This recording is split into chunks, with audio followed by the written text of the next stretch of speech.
Hello and good afternoon, Xbox Nation. Welcome to this week's new episode of the Xbox Factor Podcast. I'm your host, Mr. BoomStick XL. And yes, finally, last night we got snow for the first time in New York, which is bonkers.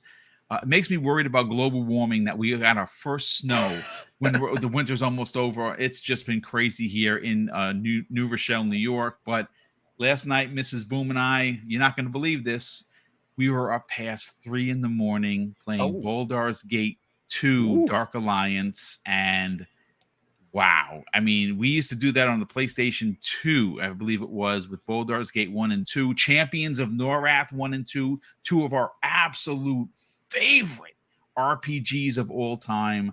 And we said, we had downloaded it at the end of last year. And I was like, hey, Mrs. Boom, you feel like getting down with this? And she's like, okay, yeah. And she's so used to a Switch controller, she had to relearn the Xbox controller because every time she meant to press A, she pressed B. And she's like, God damn it. Okay, is she saying something back around there? Yeah, she said, thanks for putting me on blast. I appreciate it. I thought it was something like, shut your damn mouth over there.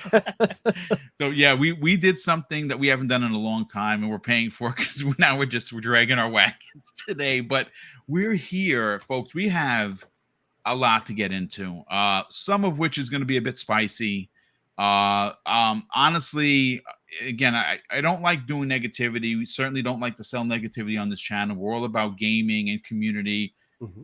But sometimes when things happen, industry changing situations are occurring in front of us. We have to talk about it. And I feel that if we don't, we are becoming a part of the problem. So what I'm referring to before we get into introductions is something that was posted by Andy Robinson of VGC yesterday, where he put out there, and I'm very, very surprised with Andy. Like I said, I've said this yesterday when we talked about it as breaking news. I like Andy. I think he is one of the finer journalists. He has a significant amount of journalistic integrity, and that's my opinion. If you don't agree, I understand, but that's how I feel. I really, really like VGC. I think they have become one of the, at least for this channel, one of the prime locations where I get my gaming news, and I'm usually very happy with what they put out there. But recently, they kind of have joined the hit parade when it comes to anti-Xbox content.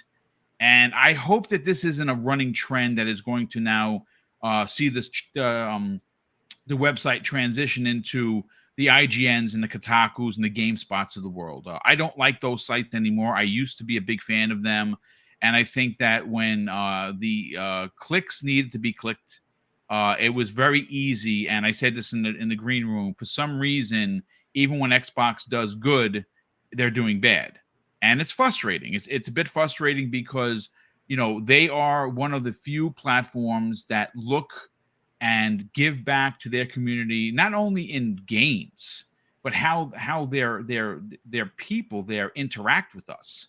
You can't say that you've ever heard Jim Ryan get out there and congratulate or tell someone they're sorry for their loss, like Phil Spencer or Aaron Greenberg have, or Sarah Bond have gone out there and been front-facing. I mean, Larry Herb's another one. He's out there, not besides giving codes away, he's out there talking with the people. You don't see that from anyone else. Mm-hmm.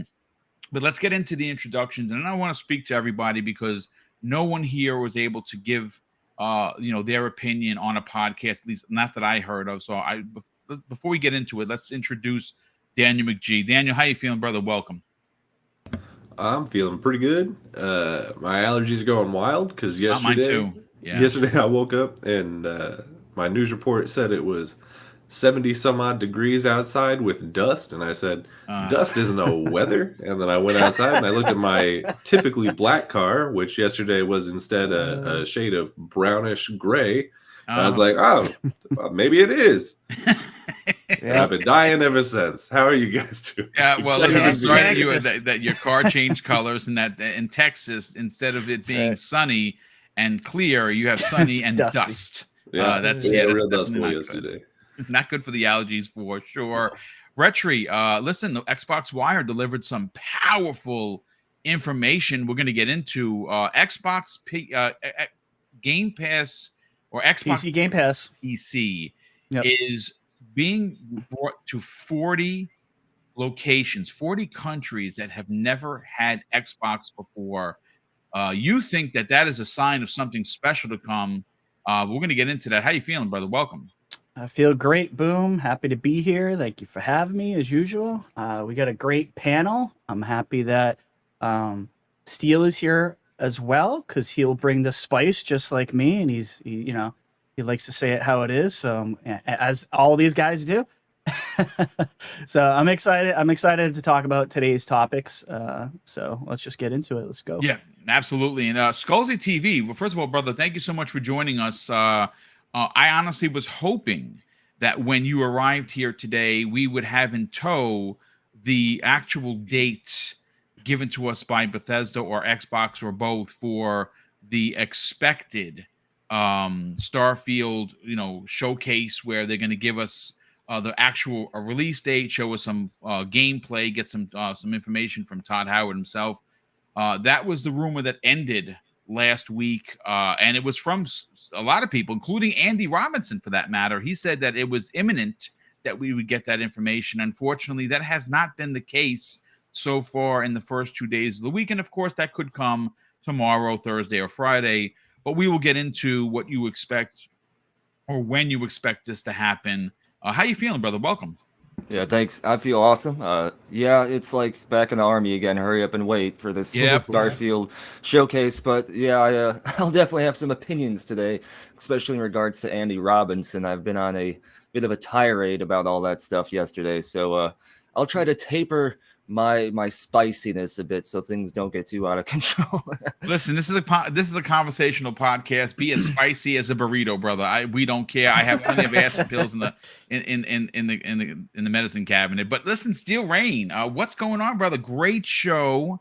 As always, as he does on Living Split Screen each and every Saturday with his brother from another, Pond Soul. How you feeling? Yes, sir. Look, man, you done made me a key at this point. I came through the back door, made me a sandwich. You got the front key, brother. There you go. I got the front key. Look, I thought I snuck in just because I was hungry. Wanted to make sure I got some coffee. I'm energized. I'm feeling it. Look, again, I want to appreciate you for bringing me on. We got a panel full of great people here with great opinions, and you got some fire topics for us to get into, man. So I'm excited. Let's get to it, man. Much love. Yeah, I appreciate you being here, brother. And obviously, you walk right through the front gates, and your parking spot is right there. You just drive up, pull in, and come in, grab a sandwich or sandwich, as the kids call it, and you'll be good to go. Listen, folks, let's rip the Band-Aid right off. Yesterday on the Xbox lunch break special, we had breaking news where Andy Robinson, who is the lead voice at VGC, which is, of course, short for Video Games Chronicles. Again, I said this before, and I'll say it again. One of my favorite places to get news. I like the way that they report there. I do really, really enjoy the way they write.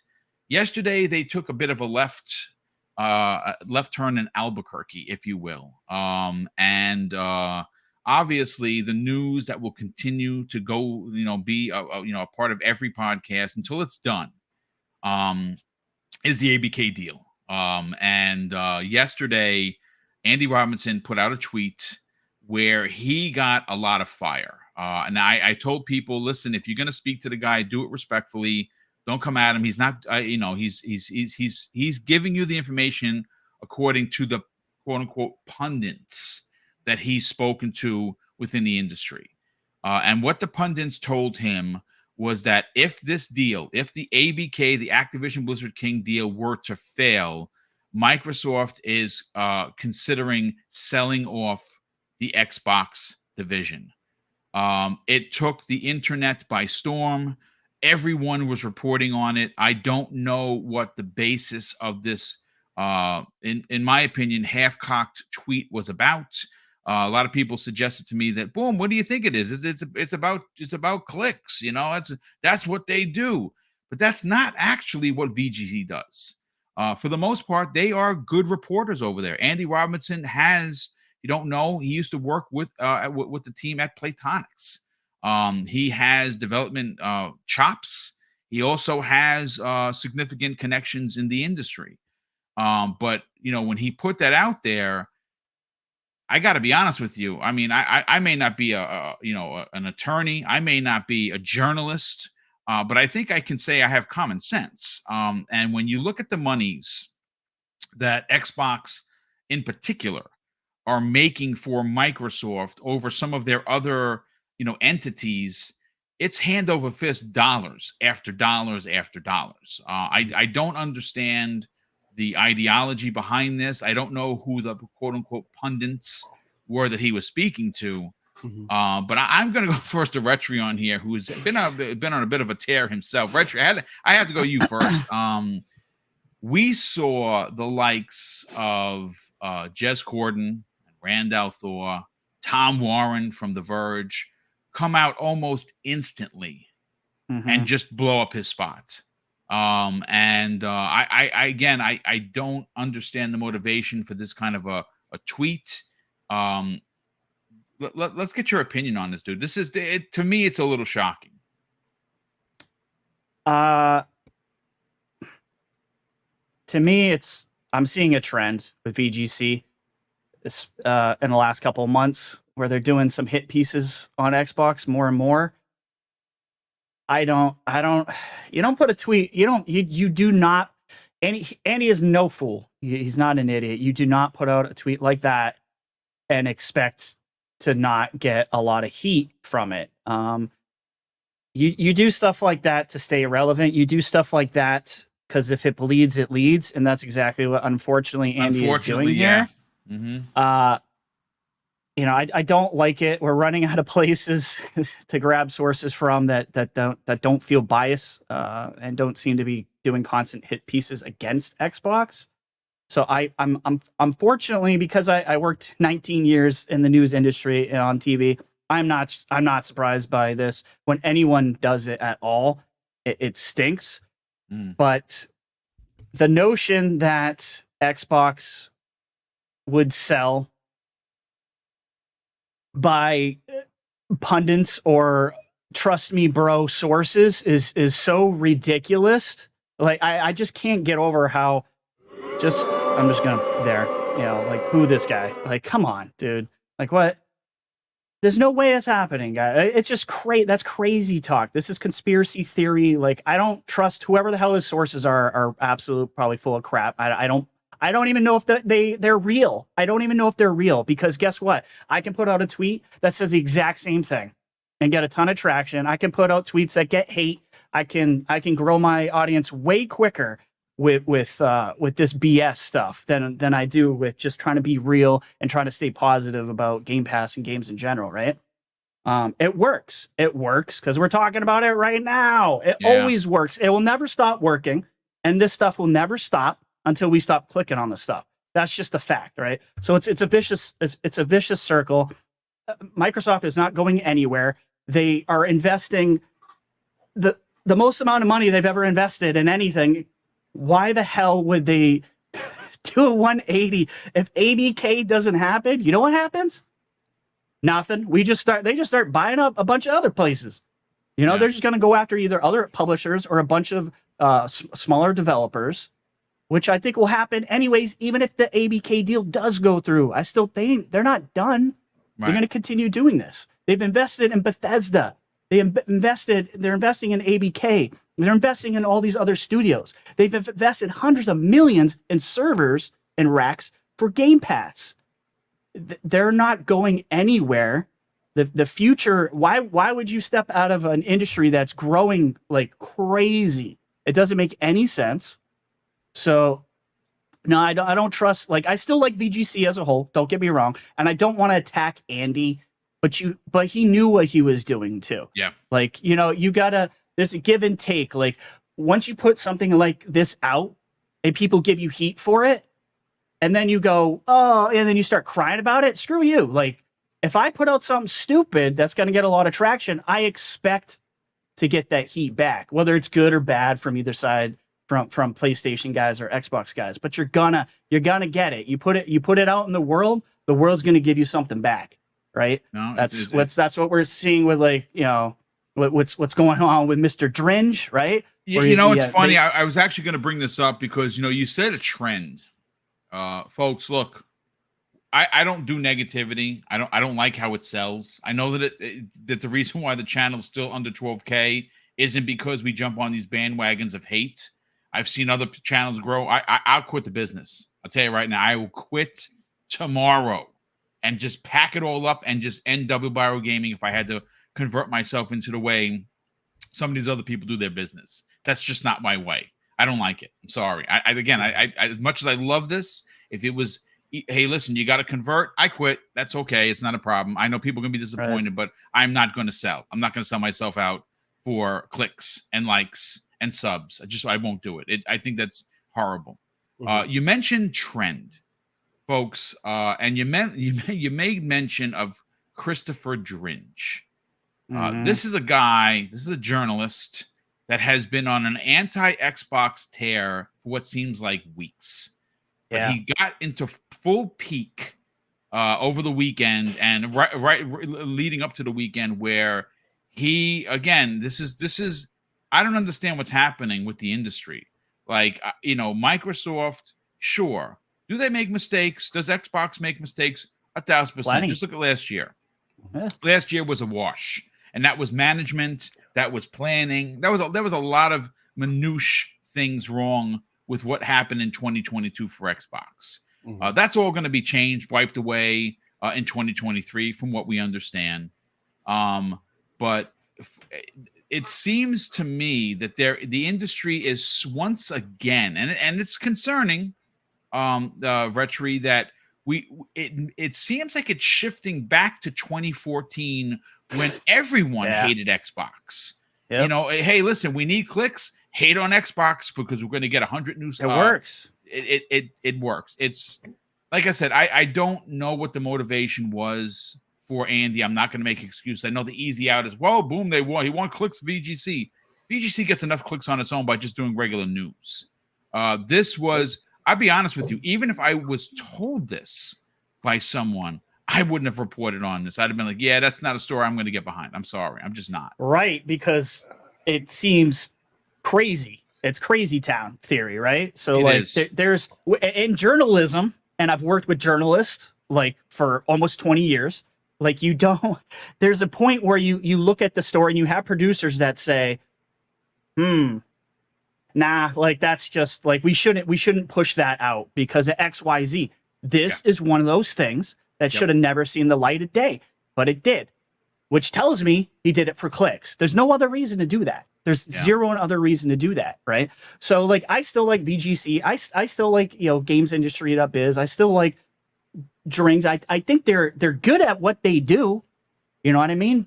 And I know we're getting up in our feelings. I don't want to hate on these guys. I don't want to attack these guys or whatever. No, we don't. But we usually, don't on this channel. My solution to the problem is to not click on their crap.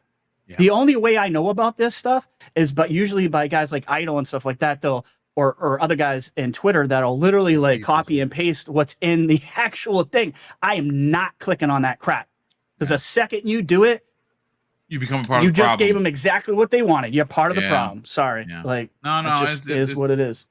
Pragmatic Eagle, good friend of the program, says making the same mistake, quote unquote, over and over again isn't a mistake. It's intentional and or a bad habit. Yes. And Joe Dunmore says something funny. Microsoft is going to sell Xbox to Microsoft, and Sony's going to try and block it.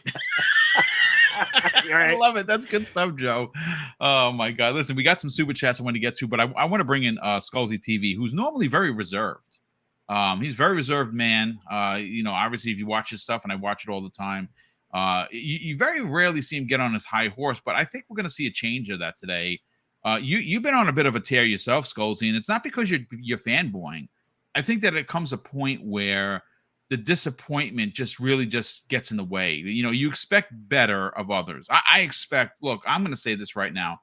I don't know Andy. He doesn't even follow me on Twitter. As much as I as I talk about his thing, and that's fine. I'm not offended at all. I like what they do over there. So, as if I give them business by talking about it on my show, then so be it. I don't need a pat on the ass. It's fine. But I hold Andy to a high standard. And he unfortunately failed yesterday, and he failed me as a fan. I was very disappointed that he would put that out there. And obviously, based on Retry's opinion, it was motivated behind clicks. I'm not stupid, folks. I love giving the benefit of the doubt, and I say this all the time. I'd rather give the benefit of the doubt than not. That's just who I am as a person.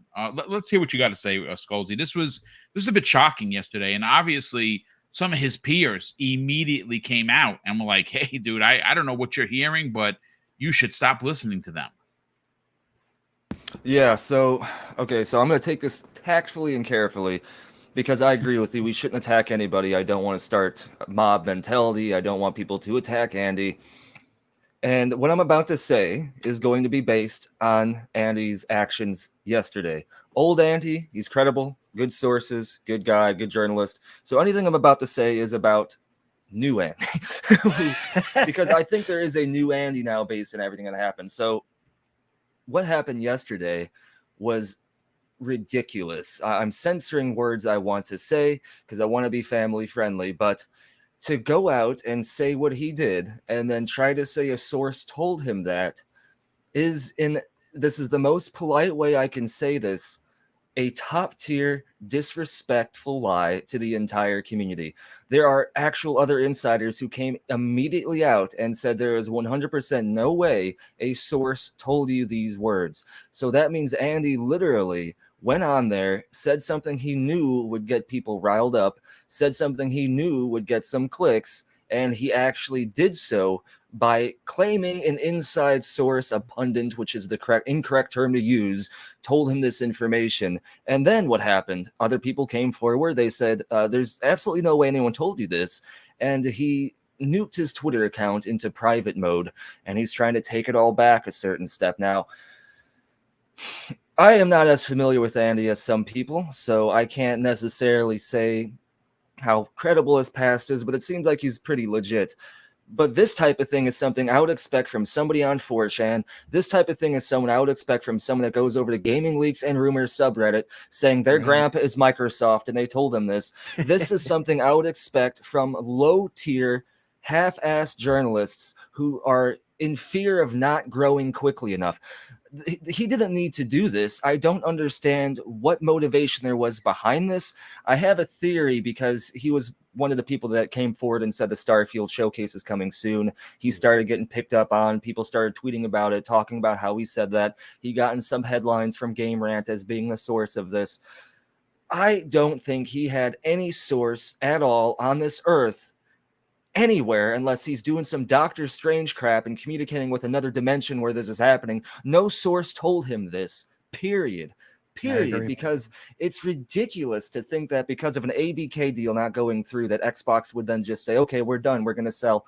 The only meaningful explanation of this is he wanted to get some of that hate-driven clicks, but that's just weird because I look back through his old posts, he didn't seem like that kind of guy.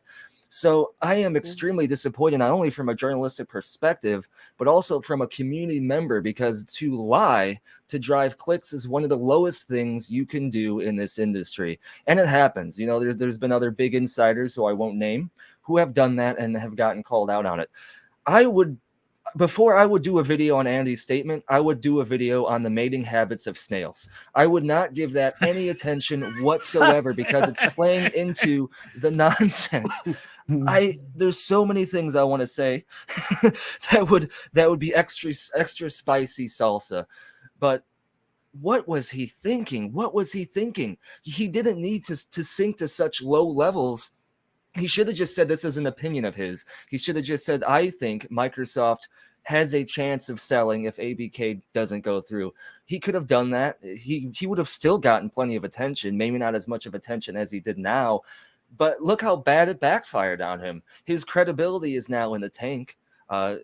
Multiple real insiders immediately called him out on it, like publicly, and now his Twitter account is private. That is not the actions of a man who believes in his own statement. That's the actions of someone who is retreating from the front lines and trying to come up with a regrouping strategy now as how they can re-enter the industry.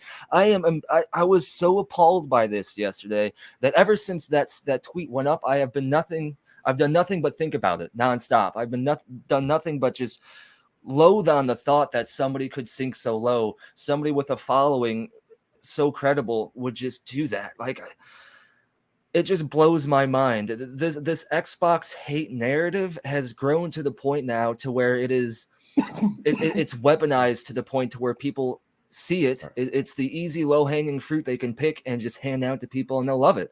And it's tempting, I'm sure, for a lot of content creators and journalists to have an easy button, right? You hit the easy button, you get a lot of views. Sure, you're going to ostracize some of your community, but you're going to grow bigger than what you will lose by hitting this button. And Andy hit the button. He hit the button, and now he's running away from it. And it's embarrassing. It's cringe. It's dishonest. And that's basically where I got to leave it before I start getting into something that's attacking his character. Yeah, you know what, dude? You just knocked it out of the park. I think that's how I'll say this. Right now, what we just saw were two professionals who don't have a professional title in gaming, right? We don't have titles. We are podcasters. We are community members. And you just saw Retri and Skullzi do not only the honorable thing, but do the right thing. And you know what? That's news to me, Skullzi, because I didn't even know he moved his account into private. And that's obviously because he set the internet on fire. Now, was that his purpose? Apparently so. And unfortunately, it's, again, I'm still going to read the VGC. I'm still going to click on their. I like Andy as a person. I am just as a. I don't want to say a fellow journalist. I'm not a journalist. I'm a podcaster. I do this for the love of this industry. I'm very fortunate. Again, if you're finding the channel for the first time, I'm the old dude in the room. I've been gaming since '78. I call it a privilege, not a right, but an absolute privilege to have witnessed gaming from its birth, from sticks and dots to what we're getting now, and it's something I wish everyone could experience. Not a lot of people are as old as I am. We have a lot of people, older people in the chat that I'm good friends with, but I'm very fortunate. So when I come out here for one of the 5 shows I do live, just on my character, I take this stuff super serious. Like, ask anyone that works with me. My show notes used to be essays that you'd write for school. Until I was pulled to the side by Cognito and King. They're like, "Hey, Boom, listen, we love you.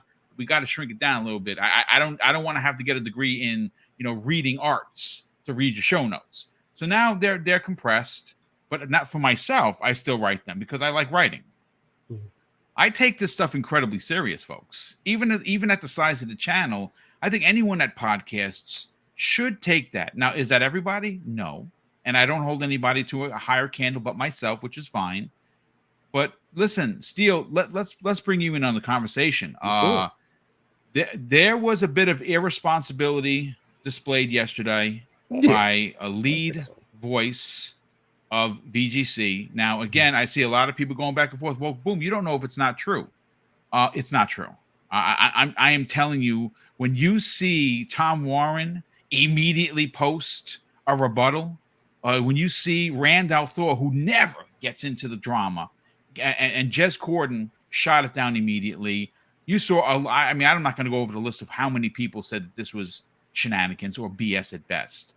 I understand it's a business. Steele, I'm not, again, I say this all the time, I'm not a boob. I understand we got to, these sites got to make money. They got to drive clicks to their site. But at the same time, there is something called journalistic integrity that seems to have been left off the table in the definition of what some of these people do. Christopher Dring being one of them. He works and writes for gi.biz. That is a prominent paper or website. I say paper because I'm old, in the industry. And he writes, again, his opinion, he's entitled to it. But in the last week alone, that dude has gone on a rant on how bad subscription services are, and he's even speaking for devs. And I know he's not speaking for any devs that I know, because anyone that you speak to that has worked with Xbox, specifically with Xbox Game Pass, has nothing but roses for the whole scenario. So I don't know. Again, he's a fanboy. He has a voice, and he's been putting out hit piece after hit piece, and I expect that from him. When he writes something, I'm like, wow, that's just Christopher Drain. That's just what he does. Andy's thing yesterday, very, very shocking. I'm interested to get your opinion on this. So the things that Andy said yesterday are definitely, I don't know if it necessarily takes away his credibility, but it definitely takes, it makes you look at his decision-making skills, right? Especially with somebody that's in that form of power and has been doing it and has been in the industry so long.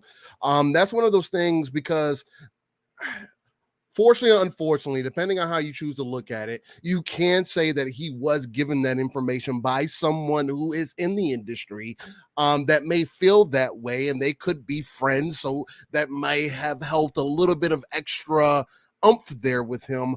But overall, as somebody who's been in the industry and knows kind of how gaming works per se, I would imagine that once you're given that information, you sat with it for an hour or so and you would like, I just don't think that makes any sense. So that's why I personally would say, yeah, the decision-making side of it is extremely questionable. Now for Boom, I do ride with you in the fact that I do think VGC themselves have been, if any of them, one of the more credible sites. You talk about them all the time on Living Screen, all the time. Absolutely.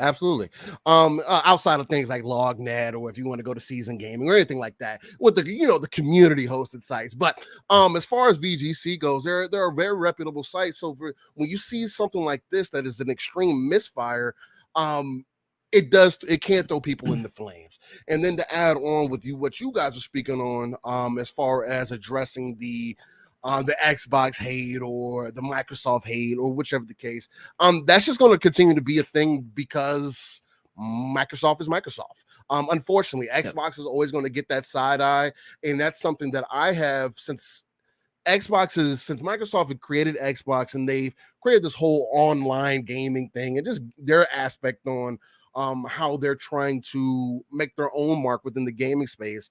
I've always held a special part of myself for Microsoft because of those facts, right?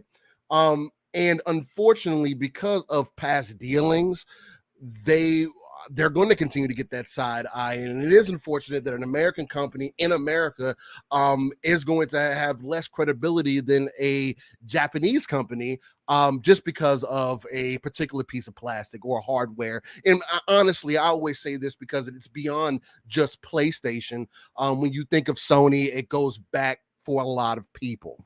So it's just that brand recognition again that I always speak on too. So on one hand, for me, because when you look at his tweets, which you can't now because they are protected, but what he stated in his tweets were, regardless of Spencer's words, I know a lot of industry pundits think MS selling off Xbox is a genuine possibility should this deal be blocked. Now, he says, I still expect it to go through with concessions. So already in his tweet, you see him kind of second guessing himself, saying, yeah, hey, I'm writing this, but at the same point, I still expected for it to go through. Then he goes on to say, because he kind of doubled down on it, he says, capitalism has proven time and time again that conventional logic really doesn't matter much. If the graph doesn't point up enough, I don't expect it to happen, but I can say with authority that some important people do, which is extremely fair for him to say. People can feel that way.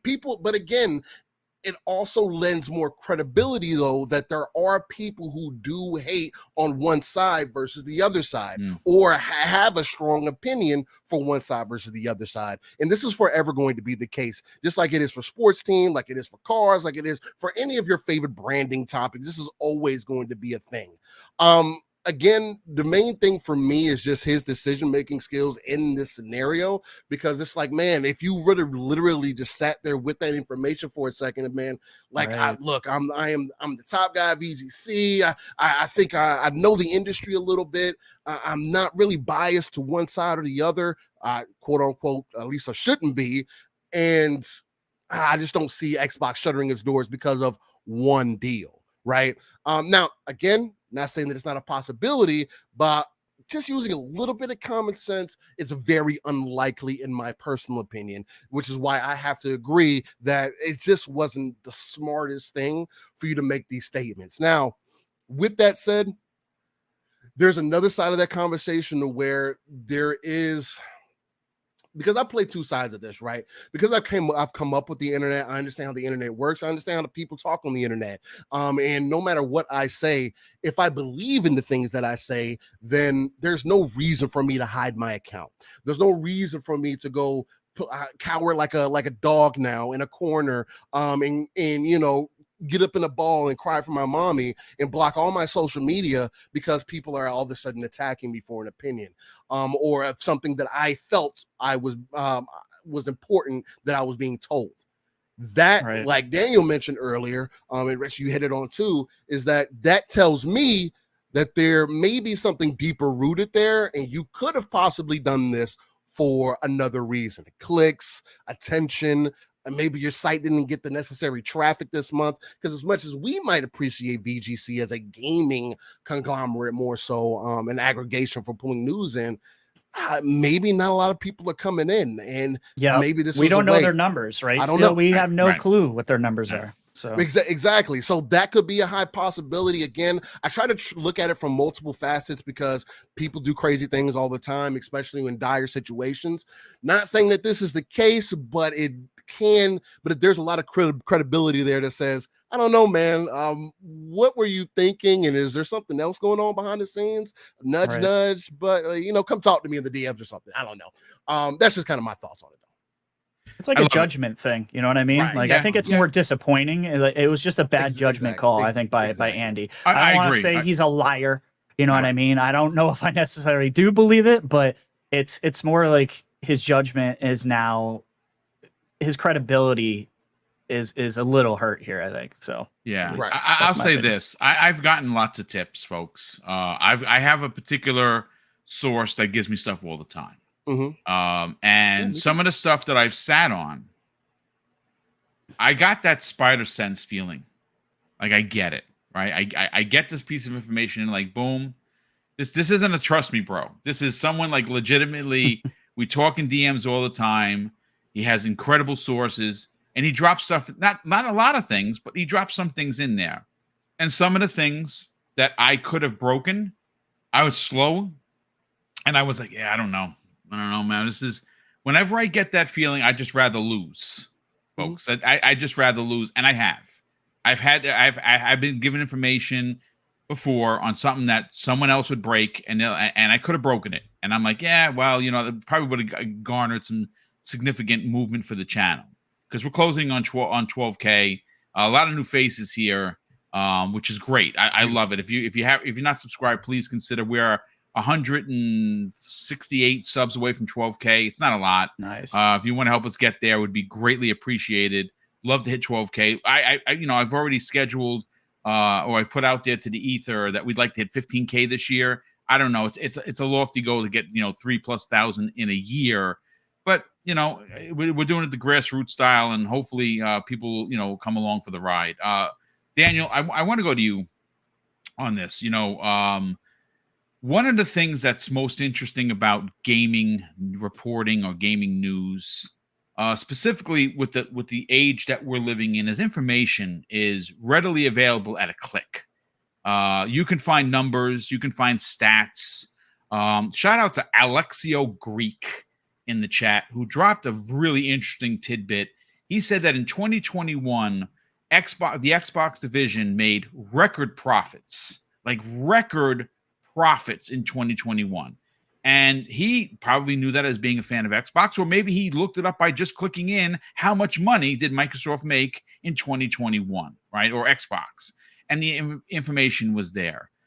They not only won Publisher of the Year, but they were breaking records internally for game sales and subscription services and engagement and things of that nature. All the important things that make you a lot of money in the business.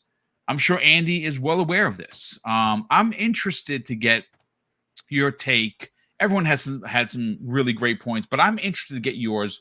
I mean, were you a bit taken back, considering the status quo that is VGC? Because I've said it before. I'm hoping at some point that they get as big as IGN, just not in the way that IGN has gotten big by using hate and hate mongering as a tool to gain people to click on their site. What are your thoughts on this, Andy? I mean, Andy, Daniel. Yikes. Whoa. Wait, you're Andy? Oh, the matrimony! I shouted him out. I've Sorry. been sitting here. We're hearing you guys bash me this whole time. It's I won't talk about it too much because I don't know. There's a solid chance that we've already given it more time than it probably deserves. But it is that thing where it's just like, if you post something and you're like, "Hey, I'm pretty sure this is true," and then basically every other journalist in your comments is like, "It's not though," then you're probably not doing something right. I don't know. Like, I feel like it's just sort of normal to want to double check your sources before you post something like that. So. But there is definitely that situation where people just want to post things that'll get clicks, and this is definitely going to get a lot of clicks. And it is a unfortunate reality of the matter that posting things that are anti-Xbox tend to get a lot of those clicks, right? And I do think that that's going to start turning around with Xbox sort of making a push in this new generation to have a voice in the games industry, because really the games industry has only been led by PlayStation and Nintendo for the last 20 years. Xbox has just kind of been around. So, I'm excited to see what it's going to look like with them actually having a say in what's going on. But that's sort of track record of people writing what are effectively hit pieces on Xbox, because if you just write things and you don't check your sources or anything like that, it's a hit piece. I think that is going to turn around, but it's going to take some time. It's going to be really slow. It's going to be like teaching your mom how to use an iPad slow. Like, it's going to take a long time, and she's going to be calling you, and she's going to be like, Daniel, am I doing the FaceTime right? And the camera's going to be so close you can count her nose hairs, and you're like, no, this isn't it. That's not. This ain't FaceTime. God. I don't know what's happening. It's funny because it's true. Yeah, it's good. It's a mess, and it's going to take a long time to probably sort it out. As far as being like specifically disappointed in VGC, I'm not really. I'm not surprised to see this sort of thing get published pretty much anywhere, because the fact of the matter is, like, it does get clicks. I've never necessarily understood why people do that. Like, I've never been one of those people who is out trying to chase clout or anything like that. And you could say the same thing about leakers, and I've never really understood that either. I mean, if Obsidian's Fergus Urquhart showed up on my front door and was like, "Hey, we're making another New Vegas," and he handed me a preview build of it, no one would hear a damn thing. I'd be sitting in my apartment playing it for the next month, just by myself. I don't even know if I'd go to work. You know what I mean? So, but that's just me. I really don't have a whole lot else to add to it. I don't know that it's necessarily worth anybody, reaching out to Andy and trying to correct him or anything like that. I don't think it's, I genuinely think that probably the fact that he has put his Twitter into private mode or whatever means that he was already getting a lot of that. And I would really appreciate if everyone here today knew to just like not do that. Yes, I agree. It's not in the same way that posting an article without checking your sources and just writing some hit piece is not okay. It's also not okay to track somebody down or try and dox them or do anything like that, right to get back at them. So hopefully our audience knows that that's not okay on any level. But I mean, I don't really have much else to add to it. No, I mean, it's a great way to close out the topic. I want to shout out Salt the Fries 86. Love the name. He says this: I was a managing editor at the biggest media company in Poland, and unfortunately, I've had nothing but Christopher Drings in my newsroom, and that is unfortunate. That is the way this generation of journalists have become. They are clickbait driven. They're not entirely. It's not entirely important enough to report the news.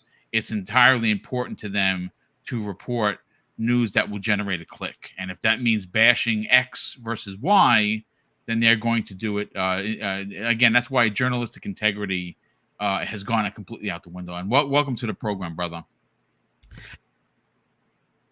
And this is not a topic. This is a just to kind of, drive the point home with journalism. A couple of weeks ago, we learned, folks, that Redfall was I'm very excited for this game, and I'm going to play it in single player. We learned from the team that the game needed an always online connection, even when you were playing single player. And the internet, as we know it, lost their shit. Everyone wrote a hit piece on how bad this was for gaming, how disappointing this was for gaming, how this they need to do something about this because I want to play offline. And I mean, listen, I've as long as there's been online, I've been playing online. I know that it's not for everybody, but if you are not in a country that has stable internet service, well, then you're not used to that. So this should be no big surprise. And well, you know what was interesting? And it just goes to show you how Sony does have their thumb on the entire industry. And that bully, like, if you say something out of turn, I will cut you down where you stand. What am I talking about? Well, we saw last week's Sony's State of Play. Now, it's going to go from a 1 to 10 for everybody in the community, whether you thought it was a 1 or you thought it was a 10. That's your opinion. I'm not here to judge it. But one of the games that we did see was Suicide Squad. Now, for me personally, it is Rocksteady. I am very excited that they were working on any game, to be honest with you. Though, after seeing the game, I'm probably still getting it. I don't know if I'm getting it day one. It's one of those games where it appears that during development, they kind of painted themselves into a corner. And as if you're a fan of the Suicide Squad, and I am, you know that the characters vary in powers. They're not all shooty, bang, bang characters. They're just not. They have several of them, which you are seeing in this game, but it has a lot of characters that have incredible powers and magic for some extent, and we're not getting any of that. They are going up against the Justice League, which is, I mean, you would hope that they would have high-powered characters, and they don't. But one of the things that came out that no one seemed to make a big deal over or mention was the fact that, hey, this game is always online. And if you want to play multiplayer, you got to have an online connection. You want to play single player? Guess what, folks? Just like Redfall, you need to have an online connection. So why wasn't the torches and pitchforks brought out for Rocksteady? Why weren't anyone talking about it? You know why? Because it's a game being backed by Sony PlayStation. They have the marketing rights. They have had the marketing rights. They're out there banging the drum about how great this game is going to be. And if you were a news site that came out and said, hey, wait a second, this doesn't sound right, you would probably now be blackballed or blacklisted, if you will. So it just goes, again, it's the way the media seems to move. When it's Xbox, it's bad. When it's PlayStation, well, we can't say anything because I'm afraid. And that's, I mean, again, small tangent, but I'm just saying there's the proof in the pudding. But I do want to talk about the 800-pound gorilla in the room, and that is Starfield. And of course, I brought Skullzi TV in specifically because, well, he's known as Mr. Bethesda. We had heard from pretty much a lot of people, including Andy Robinson for that matter, that the news drop of the showcase, the Developers Direct, as it's called, was going to be imminent. We were going to learn about this. I expected it Monday morning. We didn't get it yesterday. We got something totally different. And then, of course, I was like, well, it's going to come today for sure. Because, you know, they got to address this. They got to let people know. But that didn't happen. I'm interested to get what you have heard. You know, We know that it's not coming in March. All the Marchers, hang your head in shame. I'm one of them. I thought for sure this was coming out in March. You know, it is what it is. It's not. I would have loved it to release in March, but it's just not. It's probably going to be, the rumor is June, the end of June, maybe June 29th. I've heard that number float around. It is as close to the end of the 12 months as you could possibly get. It's like on the edge of madness. You know, the 29th is the 30th. And if it comes after the 30th, which would be the first, it's off the cliff. And it would fall out of that 12-month pattern or ideology that Microsoft set forth last E3. When do we get this, Skullzi? Yeah, so to touch on things first, this is something a lot of the insiders don't want to get wrong. This is like the thing they absolutely don't want to put something out there and then have it not happen. Even if they did hear something and it changes behind the scenes, they don't want that to happen. They want to make sure they don't accidentally say something that can change or that isn't true. I've talked to a few people in DMs actually before Jez came out and initially said everything about the showcase coming soon. I didn't want to be the one to drop that first. so I went on Twitter and I did a little World War II song about people marching, and I put March in all caps, and it seemed like people picked up on it. But then Jez came out and said what he said on his show later. So yeah, I'm kind of hearing the same stuff other people are hearing. I'm not sure if I'm not supposed to say some of this or not, but I'm just going to go ahead and then open the door and say it. What I heard is there is going to be an Xbox Direct style event, and Starfield will be at this event. From what I understand, it's supposed to get announced this week. The showcase announcement is going to be this week. Bethesda generally does these types of announcements on either Tuesdays or Thursdays traditionally. I was expecting it to happen today because usually if you want journalists and news and content creators to cover the announcement, you want to do it earlier in the week, right? But it very well could come tomorrow because it's the first tomorrow, and for some reason they want it to be in March, the announcement. But what I heard is it's going to be an Xbox style direct event. Starfield will be the main squeeze of this event, and it's supposed to be mid-March. I'm looking at like March 15th or so for it. And we will get the Starfield showcase or the Starfield release date at this showcase as well. Now, normally with my channel and stuff like this, I always say, take it with a grain of salt, rub the salt in your eyes, fill your swimming pool with salt and jumping, whatever you need to do. Just make sure it's a rumor, because people want this game. People want to hear about this game. This is the game that will make the internet explode just because someone changed the code in Starfield Steam DB page. Like anything Starfield trends instantly. So Bethesda knows this as well, and Bethesda's actually playing with us right now because Bethesda Nordic put up a tweet saying something about April 21st, and then they got everyone excited, and then it turned out that it was a fashion show. And I actually said, why not just say it was a fashion show? I replied to them, and they replied to me saying, what's the fun in that? So Bethesda knows we want this game. I saw that tweet. With us. They know, and they're playing with us a little bit, which is fine. Let them have their fun, you know what I mean? But essentially, Bethesda knows people want to hear about this game, so they want everything to go perfectly, especially with the trend of Microsoft Xbox hate.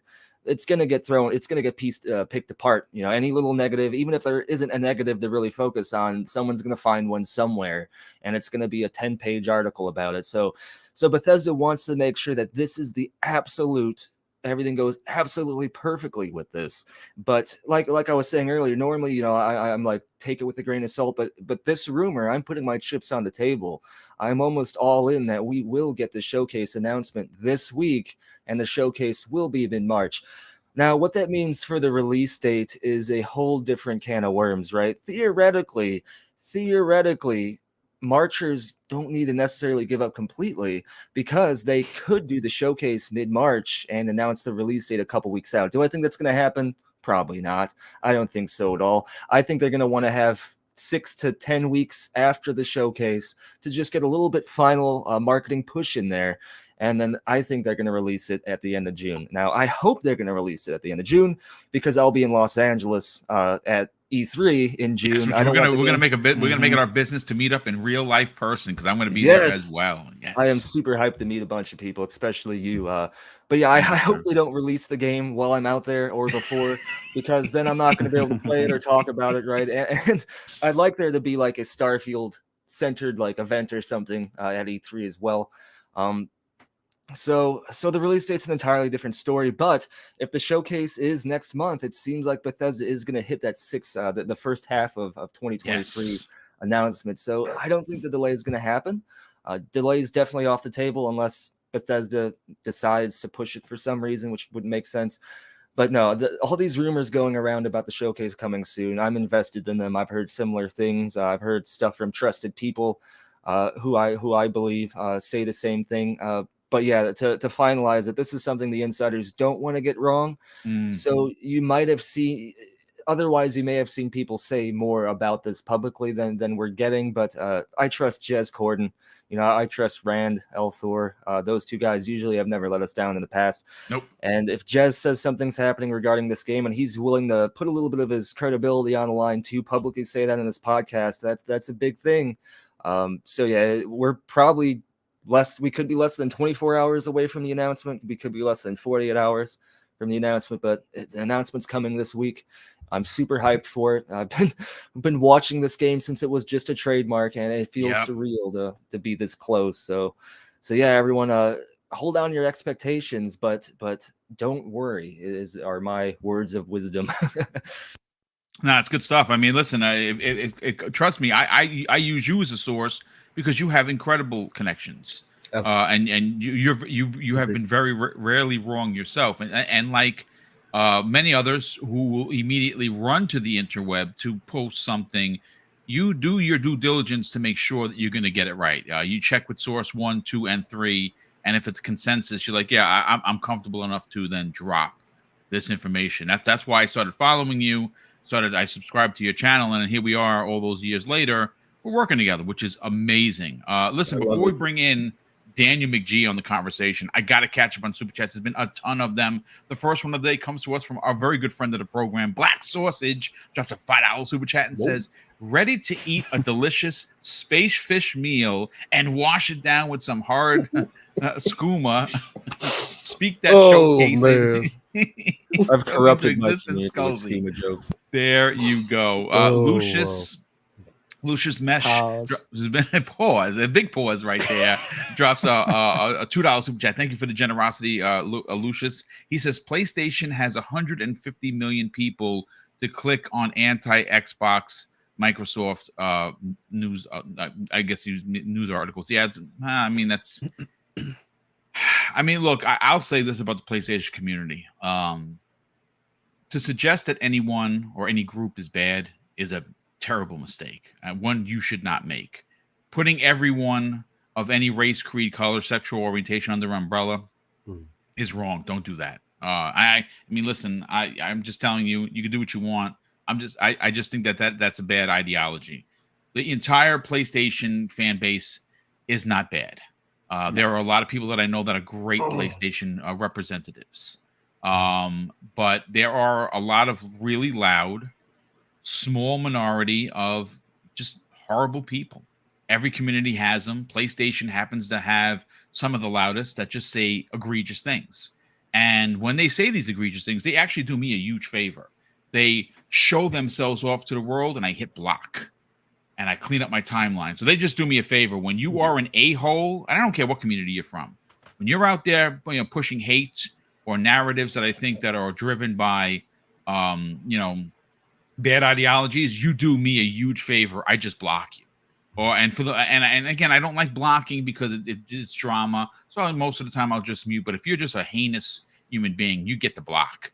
And if you're saying things that are anything racial, sexual orientated, or I report you immediately because I'm not going to stand for that. That's the popo in me. I just can't not help, being the good guy. I'm sorry. That's just who I am. But Daniel, before we get to you, let me just continue with these super chats. Michael Mooney drops a very generous £5 super chat and says, "While everyone is reporting on the Xbox sale, no one is talking PlayStation VR 2.0 or Final Fantasy 16. Yeah, it's true. I mean, no one's talking about PlayStation VR, and not because I don't think the hardware is great. I just think that none of the games are like jumping off. Whoa, I got to get this $600 device for this one game. I thought that was going to be Horizon. I think it looks terrible. I'm sorry, I just really do. So I'm not buying that piece of hardware. And as for Final Fantasy 16, well, if you're a PlayStation fan, good for you. I'm a PlayStation fan. I'm not buying that game. 15 didn't do it for me, and I'll see how this looks. This looks a little different. Looks a little like it might be more action based. So I'll check out the reviews. I'll tune into the ACGs and the skill ups and see what they say about the game, and maybe I'll catch it on sale or something. That's why no one's talking about those two things, because they are the exclusivity part of it's only on PlayStation, at least for the first 6 months, and then it comes to PC. It's never coming to Xbox. So if you like Final Fantasy, fortunately, you're gonna have to buy a PlayStation 5. Drawn TJ drops a very generous $5 super chat and says, in 2017, the Xbox division was reportedly worth $571 billion. It's probably triple that right now. I don't have the stats, but if that's what you're saying, I believe you. And yes, it's probably worth triple that, or at least double by now. A Highlander 001, generous friend of the program, drops a $10 super chat and says, afternoon boom and panel. If he wrote that as a story, someone above him would want to know the source. He put that out there as a tweet. So yeah, he will be questioned, and he and VGC just lost all credibility. Well, they certainly lost a lot of credibility over that. Iman Burns, who's been a channel member for 13 months. Iman, welcome, brother. He says this: no matter what happens, Sony F themselves. Bobby isn't going to like what Sony is doing. Talk about burning bridges. Sony loses big. Nice show, Boom. Thanks, brother. Yeah, I think the scorched earth mentality that Sony has taken is going to backfire. It's going to explode in their face. I really do think that. Michael G drops a very generous $2 super chat, and he says NVIDIA GeForce Now is advertising Xbox.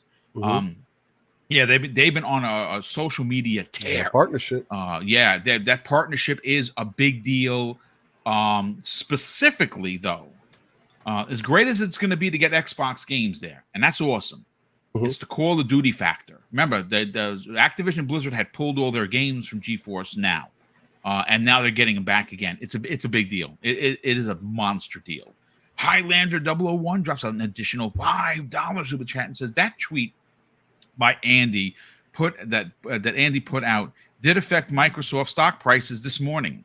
He cost Microsoft millions of dollars when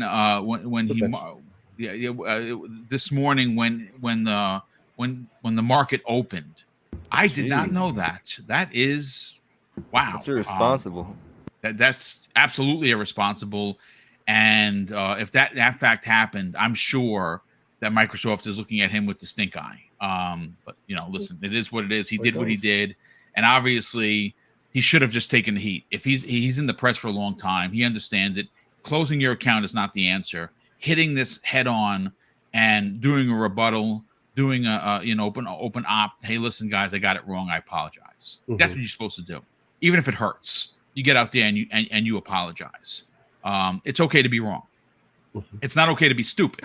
Or just turn off your notifications. I mean, like, no. I mean, I agree. You're in the industry. You're gonna get heat. We get heat. I'm not shutting down my account. I've gotten death threats. It's funny. I don't know what I talked about recently. I lost like 20 subs. When I announced that I was 141 away, and now I'm like 170 away. People are like, yeah, I'm gonna get you, Boom. I'm gonna unsubscribe. Okay. I mean, what are you going to do? Okay. Sorry if you don't. I get scolded by Randolph all the time. He says when you don't ask for clicks and people to sub, they don't. So I learned from the best, and he's closing in on 100K. So I'm going to take the advice of the master, if you will. Let's see, King Webb. All the biggest YouTube channels, they always have that call to action. I've never understood the comments that are like, I can't believe that you're asking for people to subscribe to you, and it's like, that I want to do this professionally, right? Like, that it does become a business. That, right? Yes, people don't pay attention. People don't pay attention, so it's like if you don't say it, they may not think about it, right? Mm-hmm. Yeah. I've forgotten to hit the like button, and I'm on the show. So yeah, you got to remind people. Well, there you go. Listen, it is what it is. Danny Passion Official drops a $2 super chat and says, "Why didn't he speak before the Phil interview?" BS. Yeah, I don't know. I don't know. It's the interview that he was referring to is what Andy quoted. He's quoted his whole scenario. Regardless of what Phil says, I heard from pundits. And that interview was a New York Times sit-down interview. I don't know. I just think that, in retrospect of it all, I know that he's having doubts, not because he's getting hate. And I will say this, please, folks, don't make threats, man. Don't go out there and threaten people's lives and or their families. These are people. They have feelings. They get afraid, and you can get yourself in big trouble. And people mess up too. Yeah, like, people make mistakes. You're not flawless. People F up. I've effed up. We all have. Like, we absolutely have. We absolutely have. But let's see. King Webb, who's been a member for a month of he didn't actually say anything. Oh, well, King Webb, welcome, brother. Glad that you're here, and thank you for becoming a channel member. I do greatly appreciate that. Gamers Play HUD Zero, who's been a channel member for over a year, drops a $5 super chat and says, "Boom, I am 45 and I've been gaming a long time.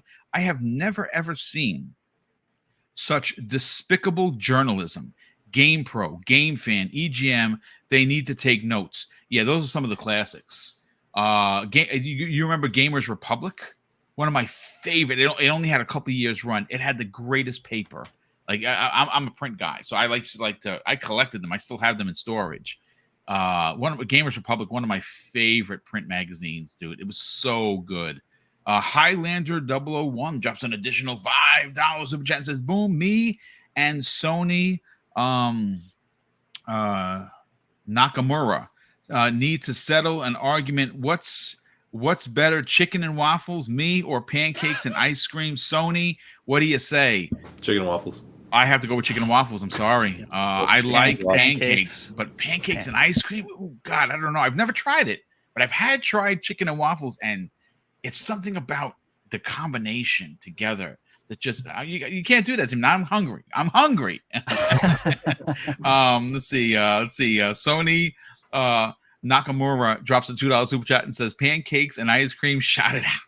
I love it. They got on something with pancakes and waffles and shit. I don't know what happened. Yeah, listen, you know what? We'll take it. It's engagement. We love it. Right. As long as the people aren't calling each other names. This is a fun conversation. Elemental PO drops who's been a channel member for 11 months. Thank you for that, brother. He says, "Afternoon gamer, so funny to see Sony just sweep the last state of play under the rug and back to business. Keep that energy." Yeah, I think they were even disappointed with it. I'm sorry. I don't think it was a 2. But I definitely don't think it was an 8 at all. But that's okay. It's fine. They don't have a lot coming on. I mean, their one big bomb is Spider-Man 2, and that is going to sell in this year probably 15, maybe even 20 million copies. When it releases, it's going to sell gangbusters because, well, Spider-Man is awesome. Miles Morales is awesome. And Insomniac Games, well, they're even more awesome. So I'm excited for that. I can't wait to see what the collector's edition looks like because I'll be buying that. Norse Monster drops a $5 super chat and says, "I work in the software industry and I see red flags with Starfield. Why hold on to a finished game this long when you're losing to PlayStation? I hope I'm wrong." I mean, I don't know if this, again, there's a lot of motivation. That's the thing. I think that this game needs to hit, and I don't think Bethesda themselves want to rest on, well, it's a Bethesda game and it has Bethesda bugs and we're just gonna. I don't think they want that. I think they want to come out with a product that is so to the nose on point that if you see a bug, you're like, wow, you're very surprised. You know what I think they want this game to run like? Let's know. Hi-Fi Rush. Hi-Fi Rush. Oh my God, you did not go there. No, Hi-Fi Rush is by far a perfect game. It is literally a perfect game in every way.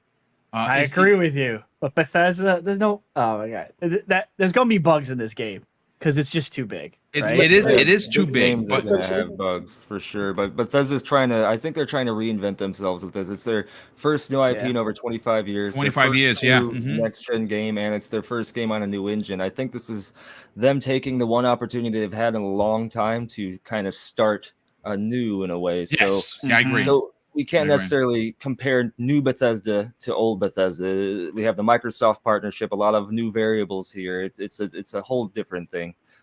So we'll just have to wait and see. But yeah, I hope it's as polished as that game, because that's one of the most polished games I've ever played. And certainly modern gaming for sure. Online gaming for sure. No doubt about that. But listen, Daniel, you've been talking about I mean you, but all of us have been talking about Starfield to the point of nauseum because it's so important. It's important to Bethesda, sure. It's important to Xbox, absolutely, because it's an exclusive. But I think that ultimately it's important to the industry because it is, like Skullzi just said, the first new IP for Bethesda in 25 plus years. This is something that Todd Howard said he's been actively thinking about for decades. And here we are potentially having it release. My question is, when do you think we're going to get this information, dude?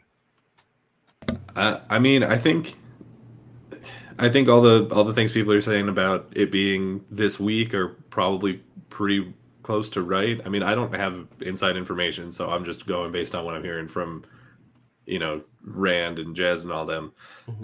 But usually when Jez feels confident enough to put like a window on it, especially one this close, it's usually pretty easy to agree with him on that one. Like he's usually he knows what he's talking about most of the time, and so I tend to believe that it's true.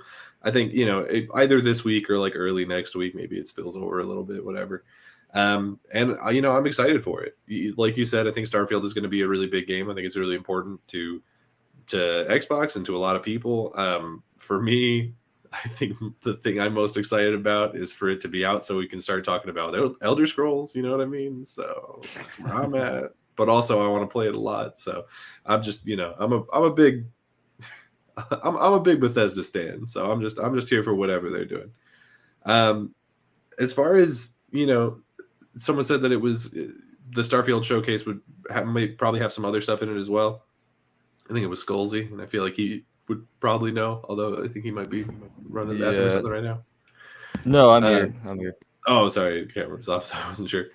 But yeah, I think that that's a great idea. Their developer direct was a really big hit. I think pretty much everyone who watched it came away extremely happy with that format.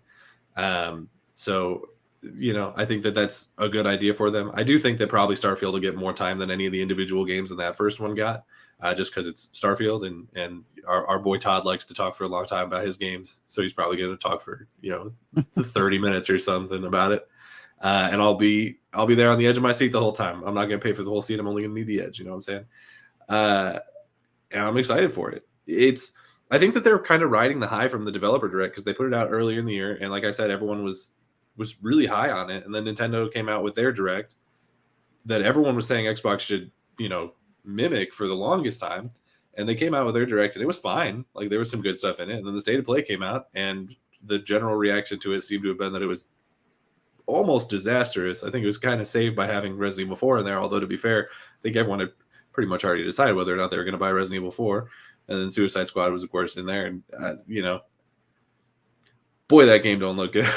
I don't know, that game looks like an absolute mess. This is a little bit of a sidetrack. I don't think the gameplay looks good. I don't think the dialogue looks good. I think that they're writing themselves into a corner narratively. I mean, we saw in the trailer, like the game is called Suicide Squad Kill the Justice League, and in the trailer, we've already seen that they are not capable of killing the Justice League because, I mean, spoilers for the trailer, I guess, but like Wonder Woman was in it and she took out the Flash for them. So like, I don't know, like if they can't take out the Flash, I don't know what the hell they're gonna do to Superman or Wonder Woman if she goes bad. But I don't know. It looks like a mess, and then they're like, "Oh, it's a gas game, and it's gonna be always online." And I'm like, "Okay, so now you're taking this game, you're putting it on death row, and you're saying, who wants to date this death row inmate?" And I'm looking at it, and it's like, it's not even pretty. It doesn't even look good. Why am I going to go to death row to hit on this ugly Ouch. chick? Like, that's not going to happen. Yeah, the game has been in development for 8 years, folks. So there's been a lot of change over the course of the 8 years. Yeah, I mean, I don't think it looks. It's certainly not the worst thing. Myself. But, you might be on this. You might be on this island all by your own somewhere. Yeah, I like it. So all right, yeah, we get a second one. Okay, good. I'm out for it. I mean, I really hope that game comes out. The whole you guys really conversation. liked it. You know, I really hope that it comes out and everyone loves it. I don't think that I probably will. I hope I'm wrong, but you know, it is what it is. Somebody earlier, actually, while we're on the topic, brought up Final Fantasy 16. I think it's really weird that wasn't at this state of play because we only know about 2 first-party games that are coming to PlayStation this year. Wow, and Final Fantasy isn't first party. We know Spider-Man, we know MLB, although MLB is going to be in Game Pass, which may as well make it an Xbox game at this point because it's launching for basically for free on Xbox, and you got to pay $70 for it on PlayStation, which is so weird, so strange to me. That should have been in their service. Again, it's to me, that's one of those things that's a bit of a miss. But again, that's a conversation for another show. But yeah, you know, just because somebody earlier on a super chat said that nobody was talking about Final Fantasy 16, so I'll talk about it real fast. I think that the fact that people are, you know, like boycotting Hogwarts Legacy and not Final Fantasy 16 is really funny to me. Like, I think that's really strange because Hogwarts Legacy is like, okay, we're boycotting it because somebody who wrote the original source material turns out to be kind of a crappy person. Meanwhile, Final Fantasy 16, I think it was like their lead director or something came out and they're like, there's no black people in this game because they don't belong in this time period. It would be historically inaccurate. And then you watch the trailer and there's people flying around like they're in Kingdom Hearts, summoning demons and phoenixes and stuff out their ass. It's like, oh yeah, that's all right. No, you're right. This is exactly what King George was doing. He was flying around like Noctis, whatever his last name was, summoning aeons out of the damn ground. No, you're right. No, absolutely. We all got to be white in this game. That makes sense. Yeah, sure. Yeah, there's definitely a double standard in the industry for sure. It's funny. A little bit of tangent, but it was just no, it's okay. Listen, a conversational podcast. Sometimes we go left, sometimes we go right, sometimes we jump off the edge, and I love it. I'm here for it. Listen, again, Daniel, you said your piece about Suicide Squad. It's not one of your highlights of 2023. Earlier, and I was like, "Oh, I got to get in there," but we went on to a different topic, and I needed to. Yeah, listen. Let me throw some hate in there. You know what I'm saying? So obviously, welcome home and say what you want. As long as it's not and it's bad. That was good stuff as always. Let's bring in Steel Rain on the conversation. This is a conversation that does have a lot of hot topics, hot opinions on. But what's yours, man?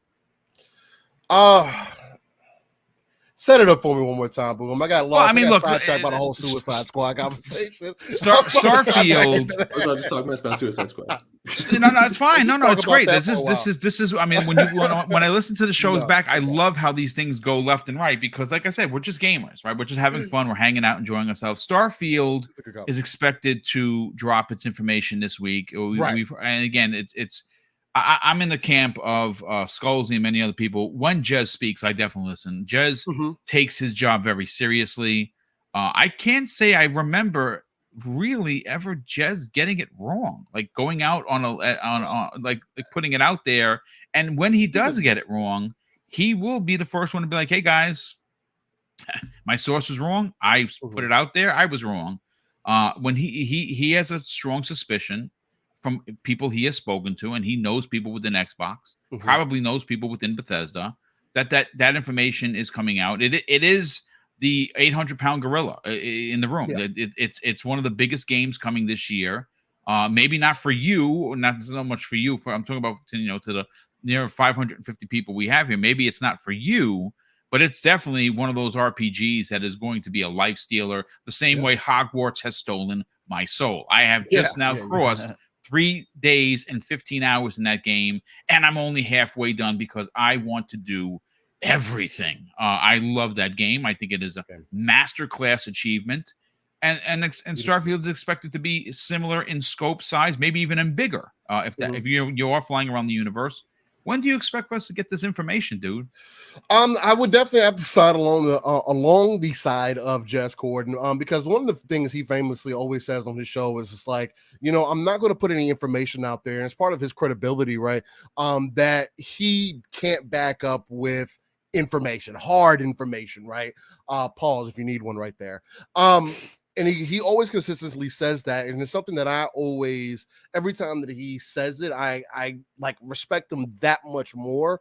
And even when he does make little slip ups, like we had the little thing with the Baldur's Gate 3 dev, or it wasn't the dev directly. I think it was whatever, whichever the case. But he had a little back and forth with them, and he was like, "Oh, okay, I just wanted to get the information right, just so I can give out good information." So, Starfield definitely has to make some form of an announcement soon, in my belief, just because I do agree with most in the fact that it is one of the more anticipated games, first party games, especially this year, right? And there's a lot riding on it in an aspect that Bethesda themselves have a lot that they want to kind of make up for, per se. And when I say that, I think that's part of the reason why the game has been kind of put under wraps for quite some time. And we spoke to it earlier about the bugs and everything. And you guys saying, "Hey, well, I don't expect for it to release without bugs." And Pong has mentioned that to me multiple times as somebody who is more of a I'm on the soft side as far as Bethesda and ZeniMax go for their titles of games. My closest thing I draw connections to is Elder Scrolls Online, but I am excited for the Han Solo simulator that we're so-called supposedly to get.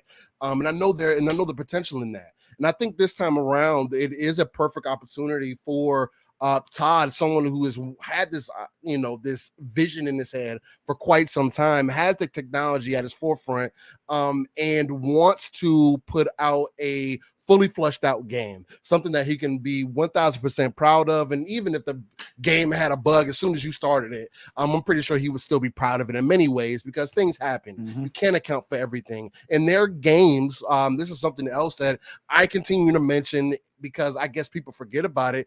But their games are world renowned, right? People have been talking about on and off about Starfield for years, at least since it was originally teased, and people do understand what the potential of what a Bethesda game could do, because they're the only games that where you can touch everything, where the characters are very unique within the world, and everybody's experiences are going to be completely different.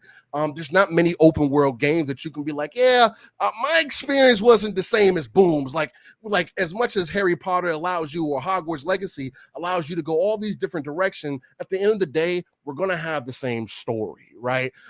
Whereas in a game like Starfield, you'll have maybe at some point 1,000 hours later, you might have the same story, maybe. But even then, there's so many things that send you on these side quests and these side paths, and maybe you don't get the same. And we won't find out for, I'd imagine, quite some time before somebody gets to the end of it. But I'm looking to hear more news about Starfield soon. Again, I'm going to continue to ride the March train until 3/23/23 goes away, as the Oracle, as Pong likes to call me, because again, I did bring up this date 9-10 months ago. You sure did, on Living Split Screen, mind you. Yes, on Living Split Screen. Just based off of Bethesda and ZeniMax's history, right? Here recently, Pong has been drawing attention to the game Obsidian. Not the game Obsidian, but Oblivion. Well, I don't know why I got that mixed up. But Oblivion, who had a similar situation, they pushed out and got pushed into March, and then they made an announcement, and then a couple weeks later, they released the game. So it's within the wheelhouse and within the realm of possibility. And I understand that some people believe that, it needs to have all this marketing because, games need marketing. And guys, like, at least in my personal opinion, and this is just me using an educated consumer's perspective, a game like Starfield, even with 2 weeks, do you imagine the kind of hype that that game would draw? No matter news what would time? be 24/7, dude. Yes. consistently until the game is in people's hands. So it's one of those things like, no, I'm not expecting a shadow drop, and I don't know where that came from, and I wasn't expecting necessarily a Super Bowl announcement either per se. But as much as we talk about the marketing side of Xbox, I do want them to be more creative and more forefront by putting this information in front of the people, because you can't on one side say, oh, we're trying to reach all these people, and then on the other side say, oh, maybe we'll do it. We might do a show about it. Or we'll tell you when we're ready. You got to hype these things up. That's how you get not only us as the hardcore gamer excited, but also the normies casual. Out there. So casual. Yeah. Mm-hmm. But I'm excited to see about it. If Jez is right and we do get an announcement for whenever the showcase is, great. I'm looking forward to it. I just hope that it does land on that 323, just because I think it'll be funny to light the internet on fire mostly. I love it. Listen, Retro, let's get you on. Look at for you personally, you run an incredible website. The website, you do a YouTube channel. You do videos every day for game. For Game Pass _daily. This is going to be a big story for you. This is one of the most anticipated games of the year. And again, I take nothing away from Tears of the Kingdom or Spider-Man 2. Or any other, games that are coming out that you yourself are excited for. This is a big deal.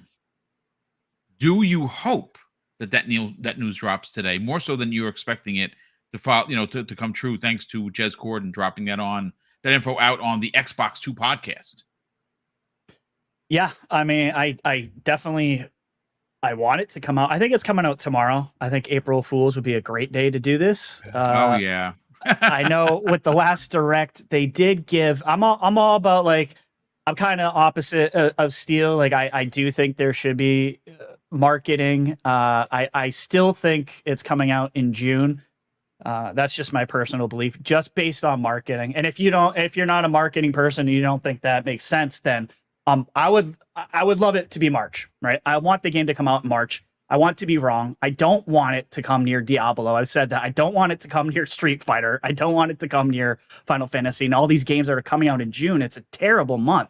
I still think it's coming in June, unfortunately. But I do think, like Skullzi was saying, that it's possibly the announcement of when the show is going to happen, I think might be tomorrow, for possibly, what would that be? 2 weeks later would be the 15th, because that's what they did for the last direct. I'm going off of what they did in the past, which wasn't that long ago.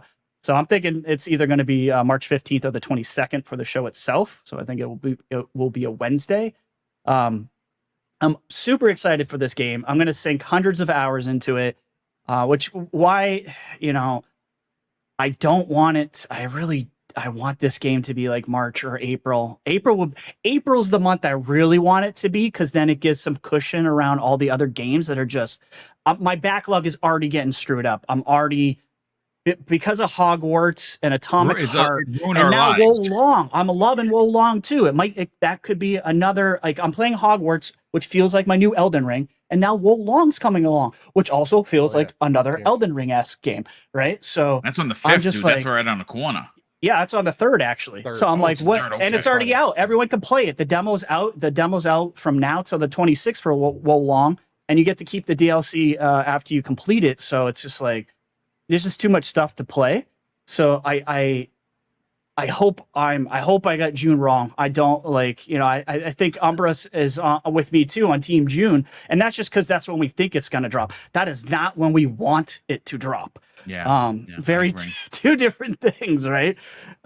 So hopefully, a lot of us thought it was going to be last month when they were going to at least announce when this was coming out. Too. So I think it's I think it's soon. Sure. I think it's time. They've obviously been in polish mode and polish phase forever. And when I didn't mean to laugh at your earlier with your reference to Hi-Fi Rush. I just think Hi-Fi Rush is like perfection. It's so polished that I just don't believe that a game of this scope, no matter how long you work on it, can be polished. You're gonna get stuck on a rock somewhere, right? Like something's gonna happen. Just like Atomic Rush, I'm seeing all kinds of bugs. No, it's but I mean, listen, it's but that's true. okay though. It's Bethesda. It is okay. There's a difference for me. Like I'm not giving Bethesda excuses because the bugs that I've always had with Bethesda games usually aren't breaking the game.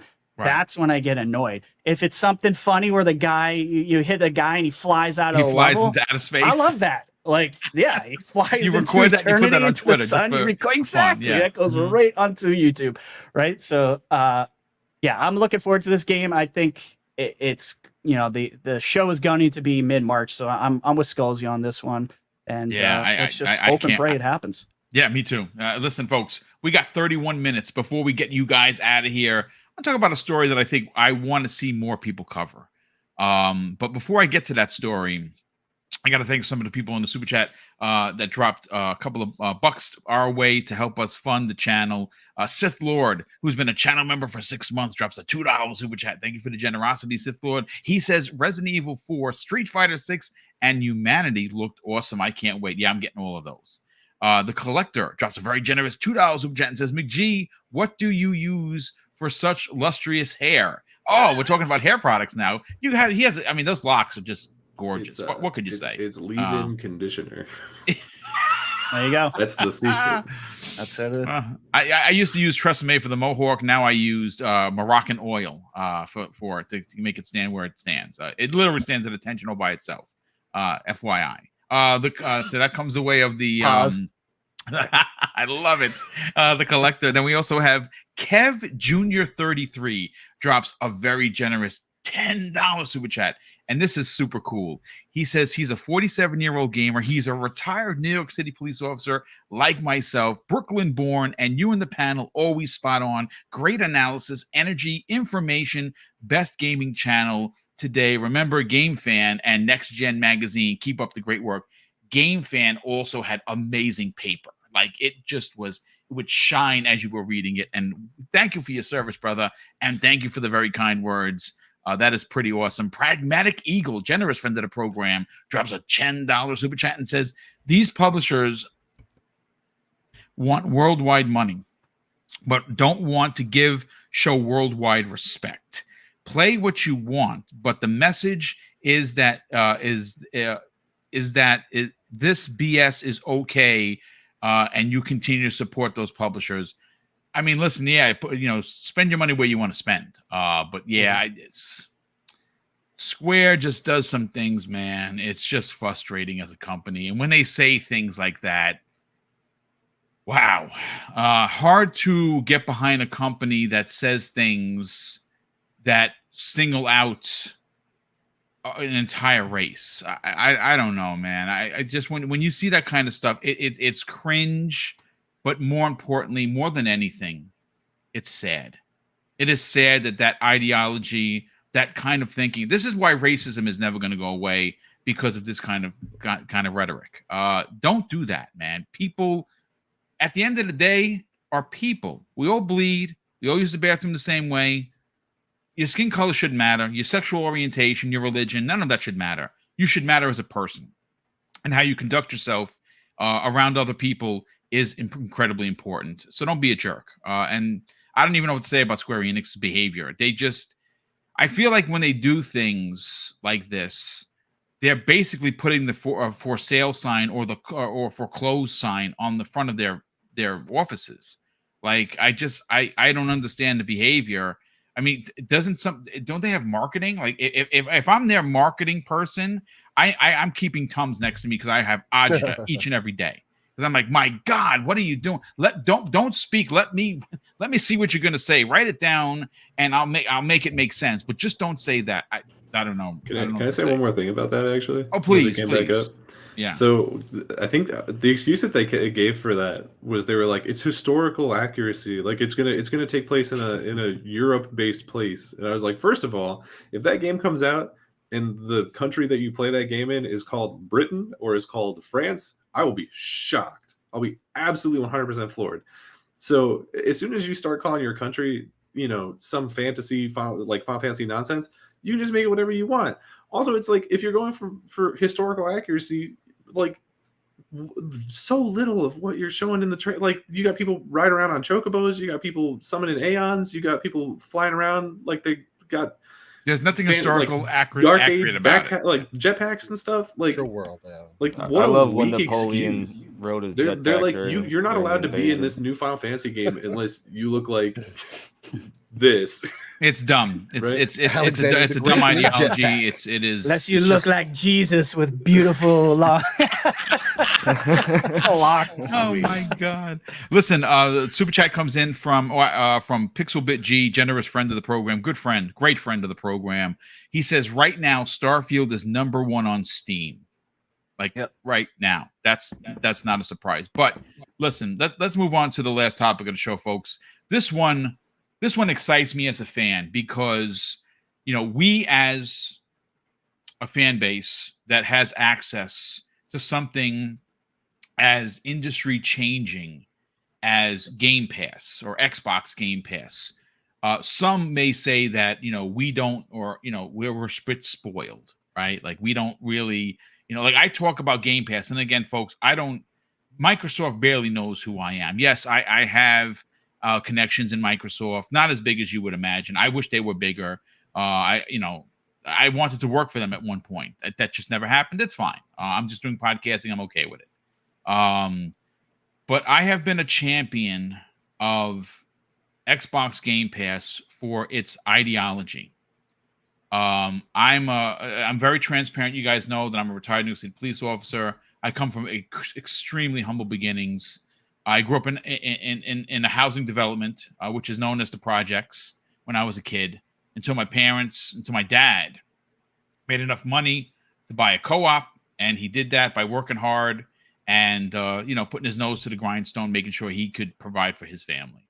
When I think about Xbox Game Pass and what is available in it right now, for some people that do not make six figures, that are not making high salaries, who have kids that want to provide for their kids, there's nothing more enjoyable than seeing the smile on your kids, whether they be your actual kids, your nieces, your nephews, your neighbor.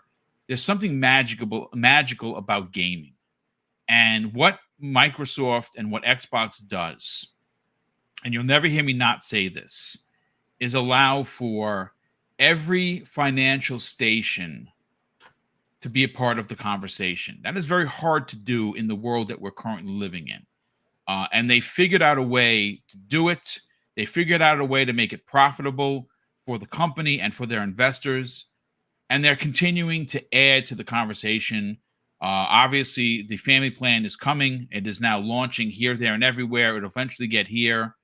Family plan is going to offer you for as low as $5 a month. You and 4 buddies or 4 family members can all be a part of Xbox Game Pass for $25 a month. It's insane. So why am I talking about this? Well, it was announced today via news.xbox.com via Xbox Wire that Xbox PC Game Pass preview is now available for insiders in 40 new countries. That is massive. These are countries that have never had Xbox, and they have now been added to the gaming world. It is a massive triumph for Xbox. And I have all of the. I'm going to put this in the show notes. So if you want to see every country that has been added, I don't want to read every country because it's just too long of a list. It's 40 countries that have been added. I do want to read the small press release from Jarrett West, who is the CVP of gaming marketing at Xbox. This was posted last night or this morning, very early this morning at 12:01 a.m. And it says, as part of our mission to expand the joy and community of gaming to every player in the world, we're excited to announce we're bringing a preview of PC Game Pass to 40 new countries for the first time ever. I think this is a big deal. I think it's something to be talked about. I don't know how many shows are going to talk about this, but I felt it necessary as being a fan of the ideology of what Microsoft and Xbox are doing for the gaming community. Let me just continue reading the press release, and we're going to get everyone's opinion on this, and we'll get everyone the H out of here. Beginning on February 28th, gamers in these new markets can sign up for PC Game Pass preview program, giving them immediate access to a library of hundreds of high-quality PC games on Windows, including new Xbox Game Studio releases on day one. Iconic Bethesda games and EA Play membership and members-only benefits in Riot Games, which is another big deal that no one talked about. It only takes a few minutes to download the Xbox Insider Hub app and sign up to join the Insider program. Once registered, players can join the preview of PC Game Pass for a special testing price for the first month. Retri, you have been banging the drum of I need information from Xbox Wire. I think they delivered. I think this is a big deal. I don't know how much coverage this is going to get, but you're certainly going to get it here on Double Barrel Gaming. Let's get your take on this, brother. Yeah, I think this is a lot bigger deal than maybe most people are realizing. This essentially almost doubles their coverage. That's how little of countries they were actually in before. Yeah. So this, now they're at 86. They just added 40. So think about that. That in the market where they went up the greatest percentage for Game Pass subscribers out of anywhere, and that was PC Game Pass. So that's their kind of their darling, and it just makes sense to do this. It's going to get them a lot of subscribers. I think I really do. It's interesting to see too. There's always been the complaint about Xbox internationally when it comes to languages and the games supporting different languages. So I'm hoping this is going to open up, the possibility. You're talking about localization because somebody just mentioned it in the chat. Yeah. Okay. Yeah. Localization. Yeah. I'm hoping this is going to, in my opinion, Xbox should have an entire division dedicated to getting games, and actors and whatnot for different languages, because that's hurting them in a lot of territories.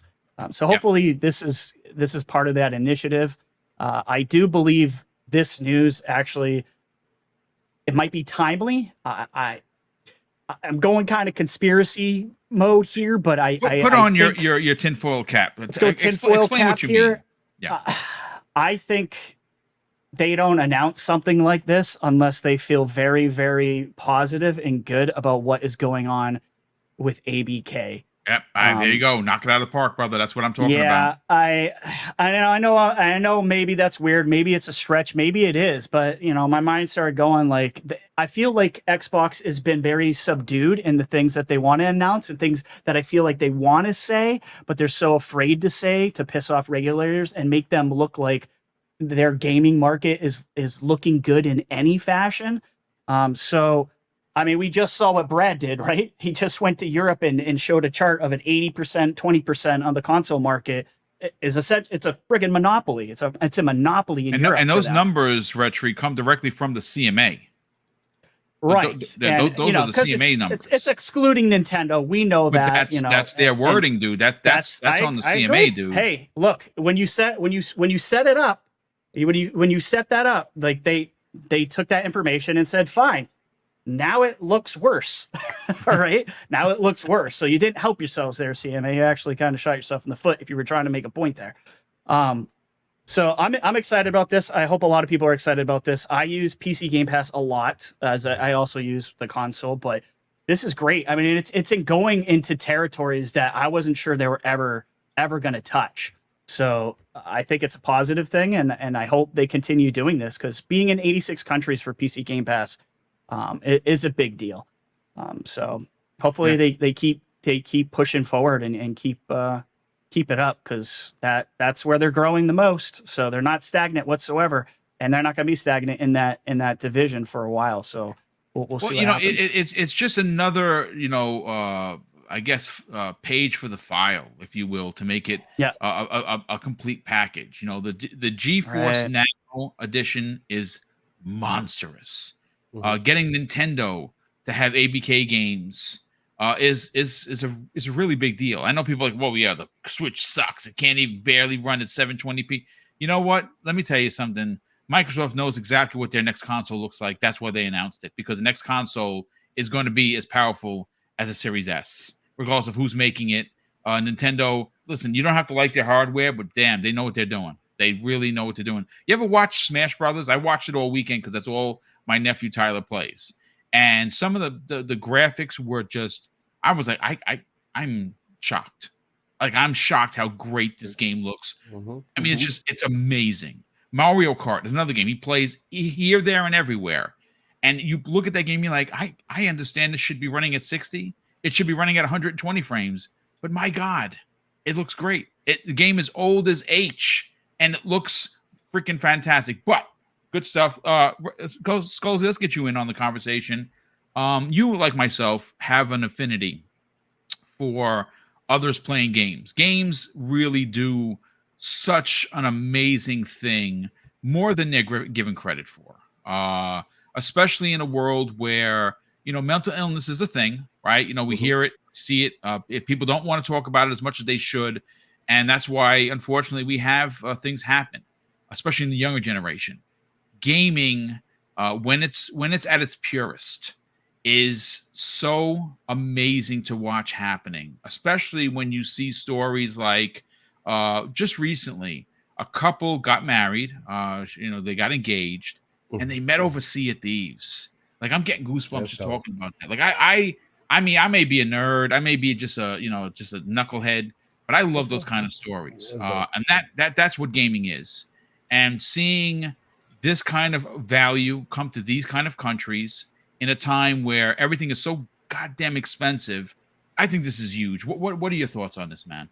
No, I agree with you completely. I have I have like a two-part opinion on this. The first one's kind of like a little introduction to where I am with all this. I kind of grew up in a bad neighborhood in Chicago as well, with a single mom who worked so hard that one Christmas she passed out and fell into the Christmas tree, and I thought she died, and I was scared. But really hard-working woman. I love my mom to death. But yeah, it's great for an escape, right? So if you have problems in your life, if you're dealing with things, you can just jump into another world and lose yourself in that world and not have to think about it for a little while.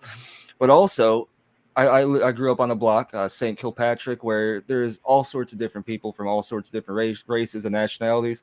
We used to go out in the alley. We used to joust with our bicycles, and then we all go inside and hang out, and we'd play Xbox, or we'd play, whatever, N64, I guess, is what we played back then.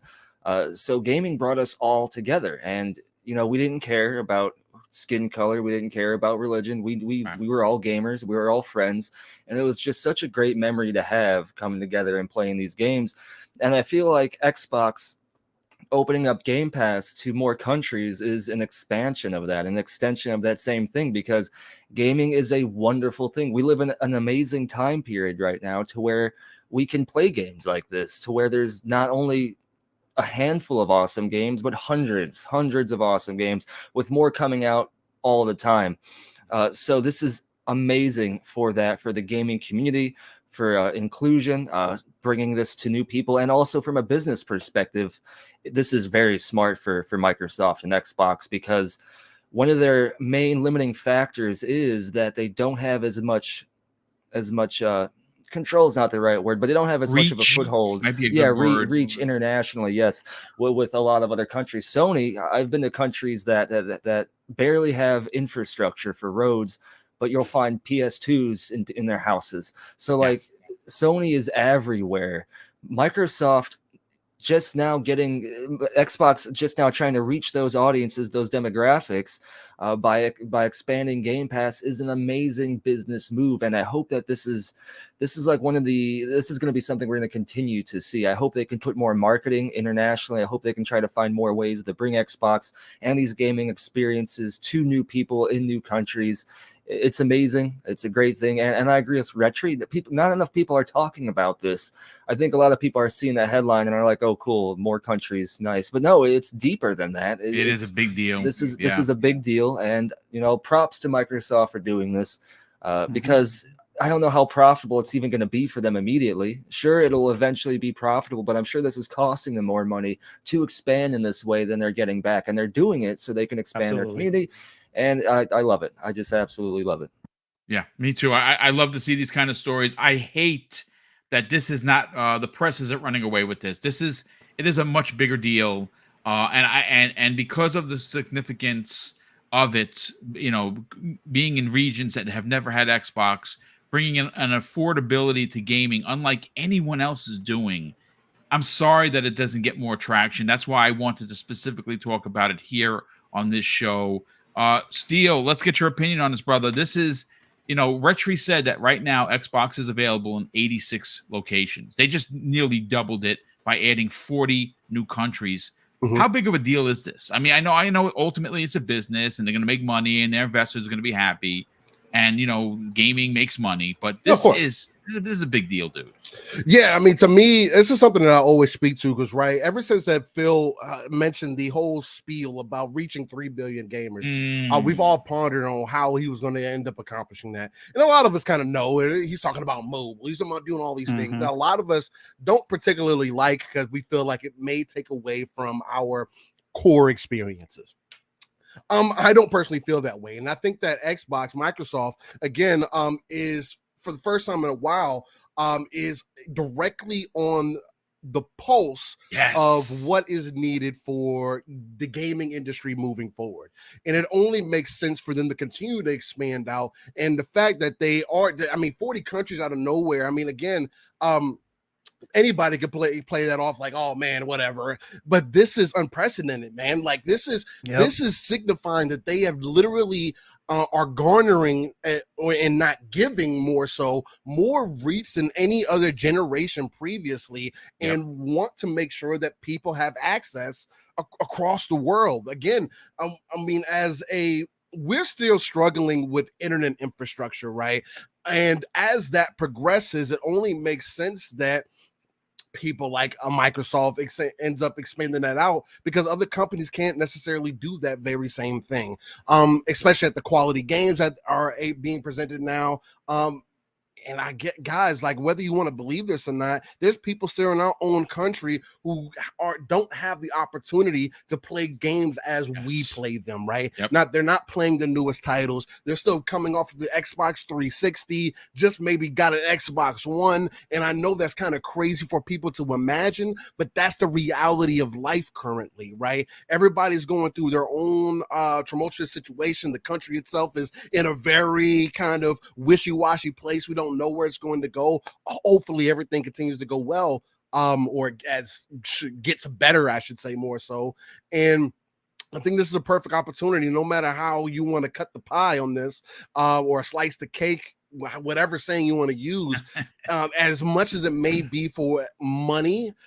At the same point, you're giving access to people that may have not had otherwise, and that's always going to be a great and unique thing, and it deserves to be talked about. The human element, whether it be on the publisher side, but even on the gamer side, it cannot be ignored. It's something that we have to consistently talk about because there is a reality to the situation. As much as we want to talk about, I need my AAA games. I want Starfield as soon as I can. I want Spider-Man 2 right now.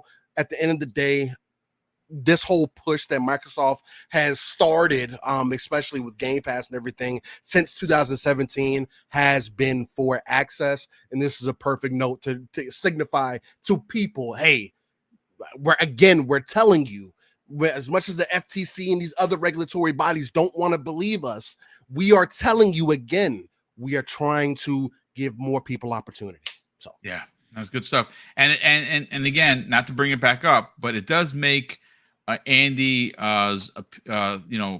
tweet even more silly when you consider that they're investing this kind of dollars into 40 additional countries. That does not say you're getting out of the business. It says you're putting your heels into the sand. You're digging them in. So again, just a good stuff from everyone so far. Daniel, let's get your opinion on this, brother. This is one of those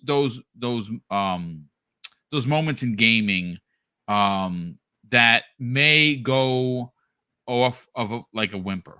You'll get some people to talk about it, and then it'll go away, and that's fine if nobody wants to find that this is important. I from personal experience think that this is incredibly important, but I'm interested to get how important it is to you. I mean, it's massive. I think this is something that's absolutely going to get overlooked. I think it's something.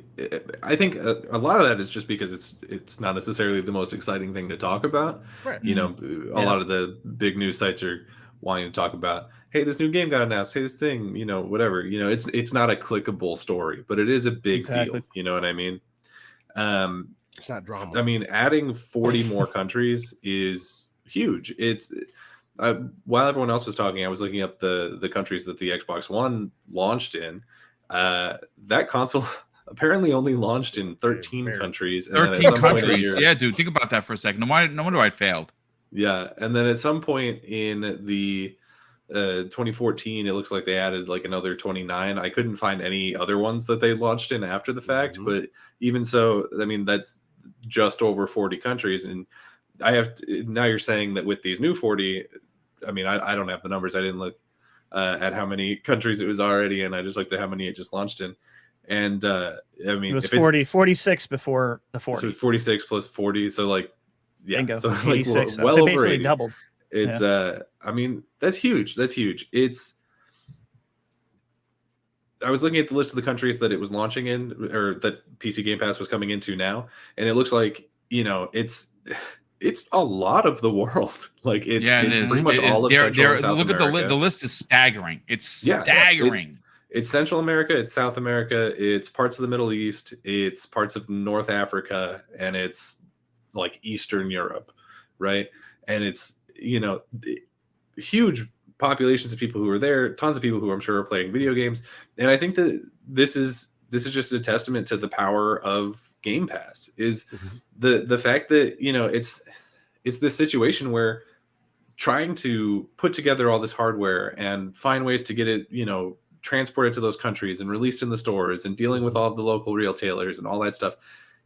It's a nightmare. It's a nightmare. And I'm sure that they're working on doing that, because I'm sure that, you know, they're probably planning on trying to send these consoles to these countries, you know, after the fact. But you're never going to be able to do that as easily or as quickly or as efficiently as if you can just launch Game Pass on devices that people in those countries already own. It's absolutely phenomenal. I would be willing to bet that some of these countries are places where, you know, like Retri was saying, where gaming is a little bit behind, right? It's probably places where maybe they don't have the PS5. Hell, maybe they don't have PlayStation at all, because they don't really have any streaming services. So if they didn't think it was, you know, worth their money to go through all that hassle of getting actual physical consoles into the country, then maybe they just didn't. And potentially the same thing for Nintendo, right? So these might be countries where PC gaming is their primary and maybe kind of their only form of gaming. And so if you can roll out PC Game Pass to them and be like, hey, here's this whole new ecosystem of games, right? And you can get it for this low price, and we get this family plan coming in and all this, you know, it's a really powerful move to make. You know, we're talking about how, you know, last generation, they were losing in terms of console sales, you know, 2-1 to PlayStation. And this is the sort of situation where it's like, well, we'll just casually double the number of countries we're in. Exactly. You know? And like, you know, have your sales. Yeah. And like, have your console sales. a lot of those countries are places that, you know, the population isn't as high as, you know, like, you know, America's huge and it still only counts as one, right? You know, like taking down Oliphant at Pelennor Fields or whatever. There's a nerd reference for you. Shout out, chat. It's, you know, so, you know, I don't think it's necessarily going to be like, oh, they launched in all these other countries, so naturally their numbers will 100% double, because that's just not going to happen. Especially considering these countries that probably are not super huge on Xbox just in general, because I don't know that they've been in those countries before. So it'll probably be a slow build. But the fact that they're there now is massive. You know, it's entire new audiences, it's entire new voices in the community, it's entire new, you know, one of the things that Phil Spencer is talking about a lot is that he wants to, you know, put together teams in countries where game development isn't necessarily a huge thing. And I think he specifically talked about, you know, Central America, South America, and Africa. And those are now places where he mentioned as well. He's adding new, you know, countries that are able to actually engage with the brand there. So, you know, I think this is absolutely fantastic. It's not, the sexiest thing to talk about, and so probably not a whole lot of other people are going to really break into this conversation or write anything about it, because like I said, it's just not really something that's super clickable unless you're in one of those countries and you're like, oh, am I on here? You're like, if you didn't have Game Pass before and you're like, do I have it now? Wasn't Crazy Louie, wasn't he saying that his country didn't have PC Game Pass yet or something? Or he didn't have Game Pass? Dominican Republic. I don't know if he said that they don't. He was saying there was some service that he wanted there that wasn't there. I don't remember if it was Game Pass or what. But if he was one or two countries over, he would have been. I don't know if Dominican Republic was on that list. I don't remember every single thing that was on it. But like, just think about how many new people are going to be able to engage with the Xbox brand and join the Xbox ecosystem. I think it's phenomenal. Yeah, I think it's a big deal. Again, I misspoke before. I said it was 86 plus 40. It was actually 46 plus 40. Right. Yeah, so for a total of 86. Yeah. Thank you for the correction on that. But yeah, I love these kind of stories. Maybe because I'm a heartfelt nerd. I know it's a tagline that Microsoft, specifically Phil, is always out there saying gaming is for everyone. I don't care how old you are, male, female, religion, sexual orientation, none of that matters. It shouldn't matter to you. It's about gaming. It's about enjoyment. It's about finding a game that speaks to you regardless of size of A. All right, it doesn't have to be made by 600 people and $300 million have to go into it to be an experience that you find worthy. It could be one person that made a game you found to be engaging and you enjoyed it. And if it's on Game Pass, it is amazing. And one of the things that gets left out of the conversation with Xbox is the fact that they are knocking down doors. The boundaries are being knocked down. Again, no one talks about that. Sony, their business is buy a console, our console, and you live on that console. Nintendo, buy our console. We're going to sell you a game. We're going to come out with a new console, and we're going to say the same game, and you're going to buy it. And you know who does that? This dumb bastard right here, because I love Nintendo. So I'm a part of the problem. But Microsoft is doing things in the industry that are allowing for you to experience exactly how I'm experiencing. I'm a console guy. I need the console under my TV because I'm old. That's just the way I was brought up.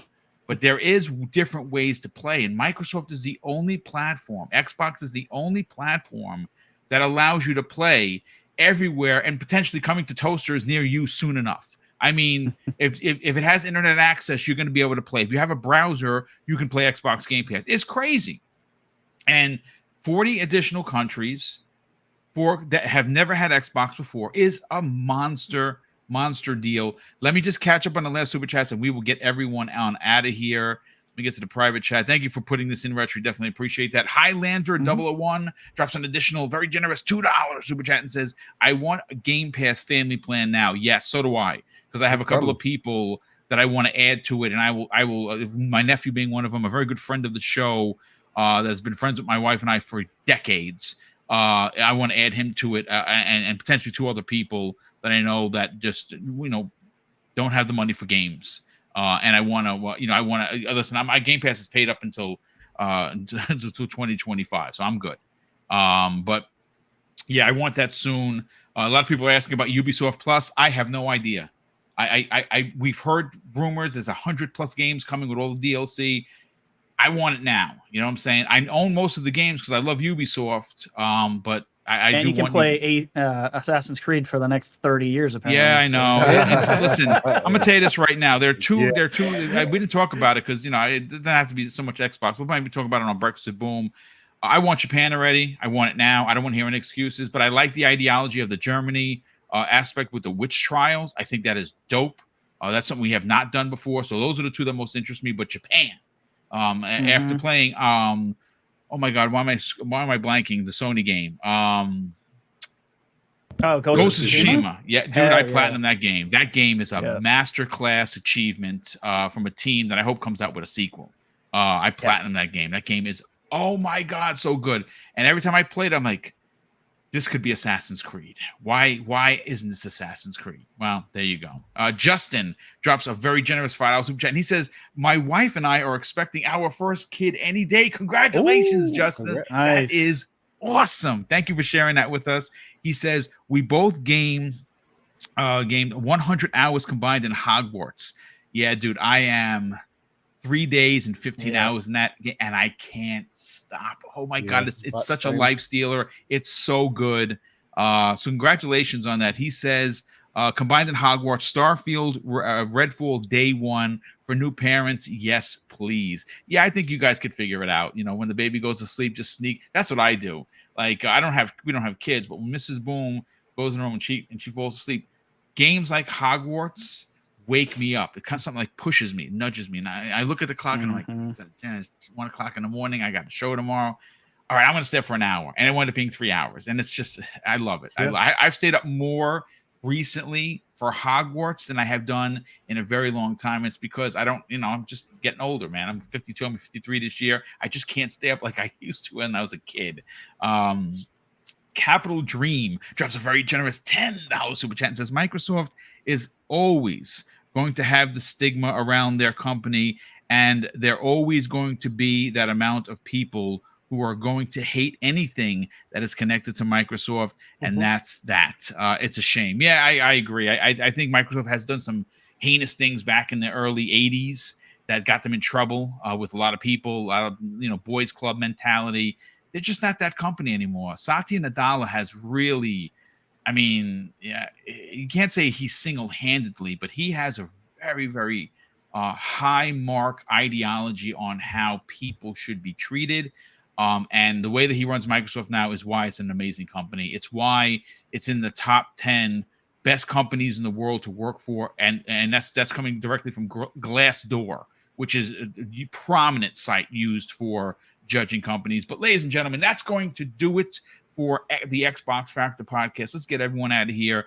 First, I want to say a huge thank you to the super chats. There's been quite a few of them, and yes, we do use those for advancement of channels. A lot of the artwork that goes into, like for instance, all the new intros. That was Sean Labrie. That he doesn't do it on the arm, and his talent is worth every penny that we spent. That's how we invest into the channel, through lighting, through mics, through cameras. And thanks to Sean, he has a vision for the channel, and he's currently working on all new overlays for every show. I'm working with him side by side to match what you see in the new intros that he's done, which have been nothing short of amazing. And that costs money, folks. And I'm retired, and yes, I have a great pension, great medical benefits, and everything. But like everything else, the pension has a ceiling. And my wife and I like to give back. Sometimes we overgive, but I'd rather overgive than not. And last year, we gave away $3,500 worth of gift cards and contests that simply just in the chat, you win. If you're a channel member, you get first crack, of course, because we have to honor the channel members and the people that drop super chats. But for the most part, a lot of at least half of those were given to people just showing up for the show.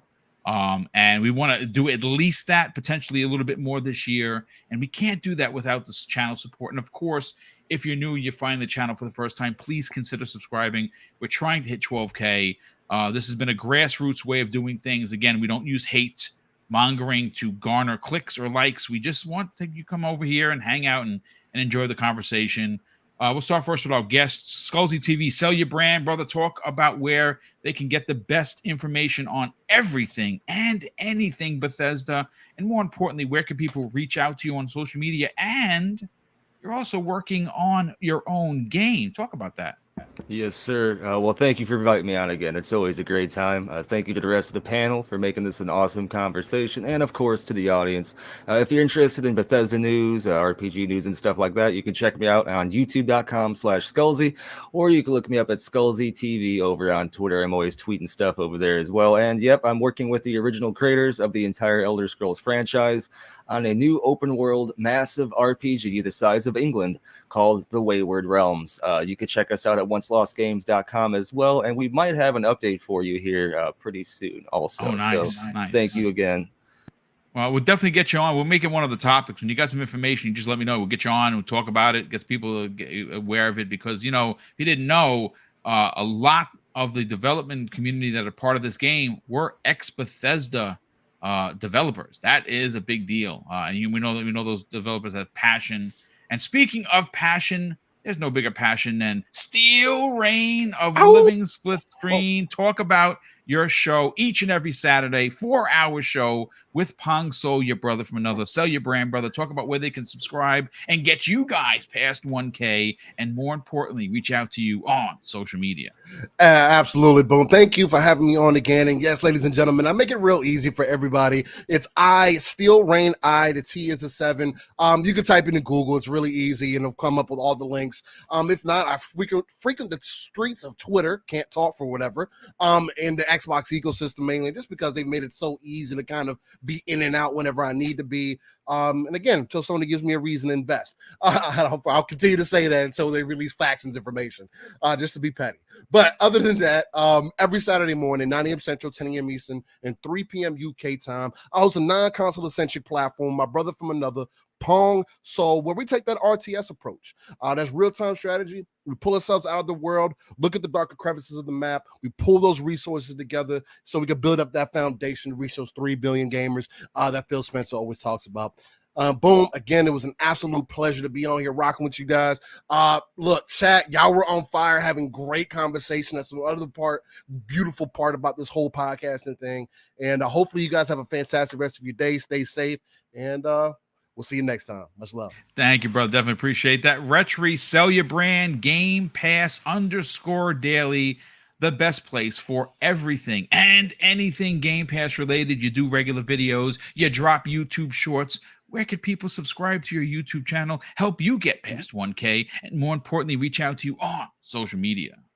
Yeah, you guys can find me Game Pass _daily on Twitter, which shows you where all my other stuff is. I post all my content. All the content is all the same, and it goes everywhere. And that's on TikTok and YouTube at Game Pass Daily.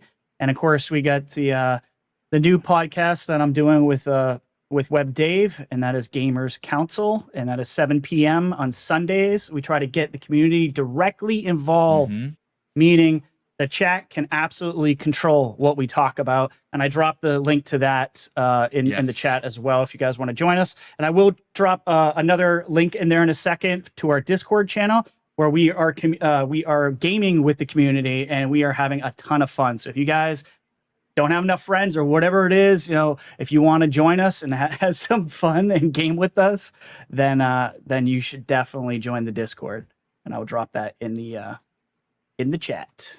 Thank you, brother. Definitely appreciate that. And Daniel McGee, some of the best long content in the business, especially if you are a comic fan like myself. He has literally rewritten the DCEU and James Gunn, if you're listening to the show, and I know that you do. You should hire this kid immediately, a part of your writer's room. Let him talk about your vision for the DCEU. Daniel, sell your brand, brother. Talk about your YouTube channel, where they can subscribe, but more importantly, reach out to you on social media. Yeah, so you can find me on Twitter at Daniel J. McG. That's Daniel J. MCG. Or on YouTube, it's just Daniel McG. Like Boom said, my most recent video just went up a couple days ago, where I'm talking about the new slate for the DCU Chapter 1, Gods and Monsters, which is not a great name for it. But if you want to know who the Authority is, or what Wildstorm Comics is, or why you should care about this new version of Supergirl, I pretty much broke it all down for you. A lot of information in there. I'm relatively happy with it, and I think you will be too. And while you're there watching that video, if you're already in the right spot for news, reviews, basically anything related to video games or comic books or just whatever happens to strike my fancy at that time. So why don't you go ahead and give it a subscribe? We just crossed 600 subscribers. Nice. I'm trying to hit 1,000. Hopefully by the end of the year, it would be my goal. My dream is by E3 time, so that if I now we're talking about it. Yes, if I do end up getting to go to E3, I can hang with the cool kids. So here's hoping. But if you like the sort of things that I do, and if you're within the sound of my voice, there's a pretty solid chance that you do.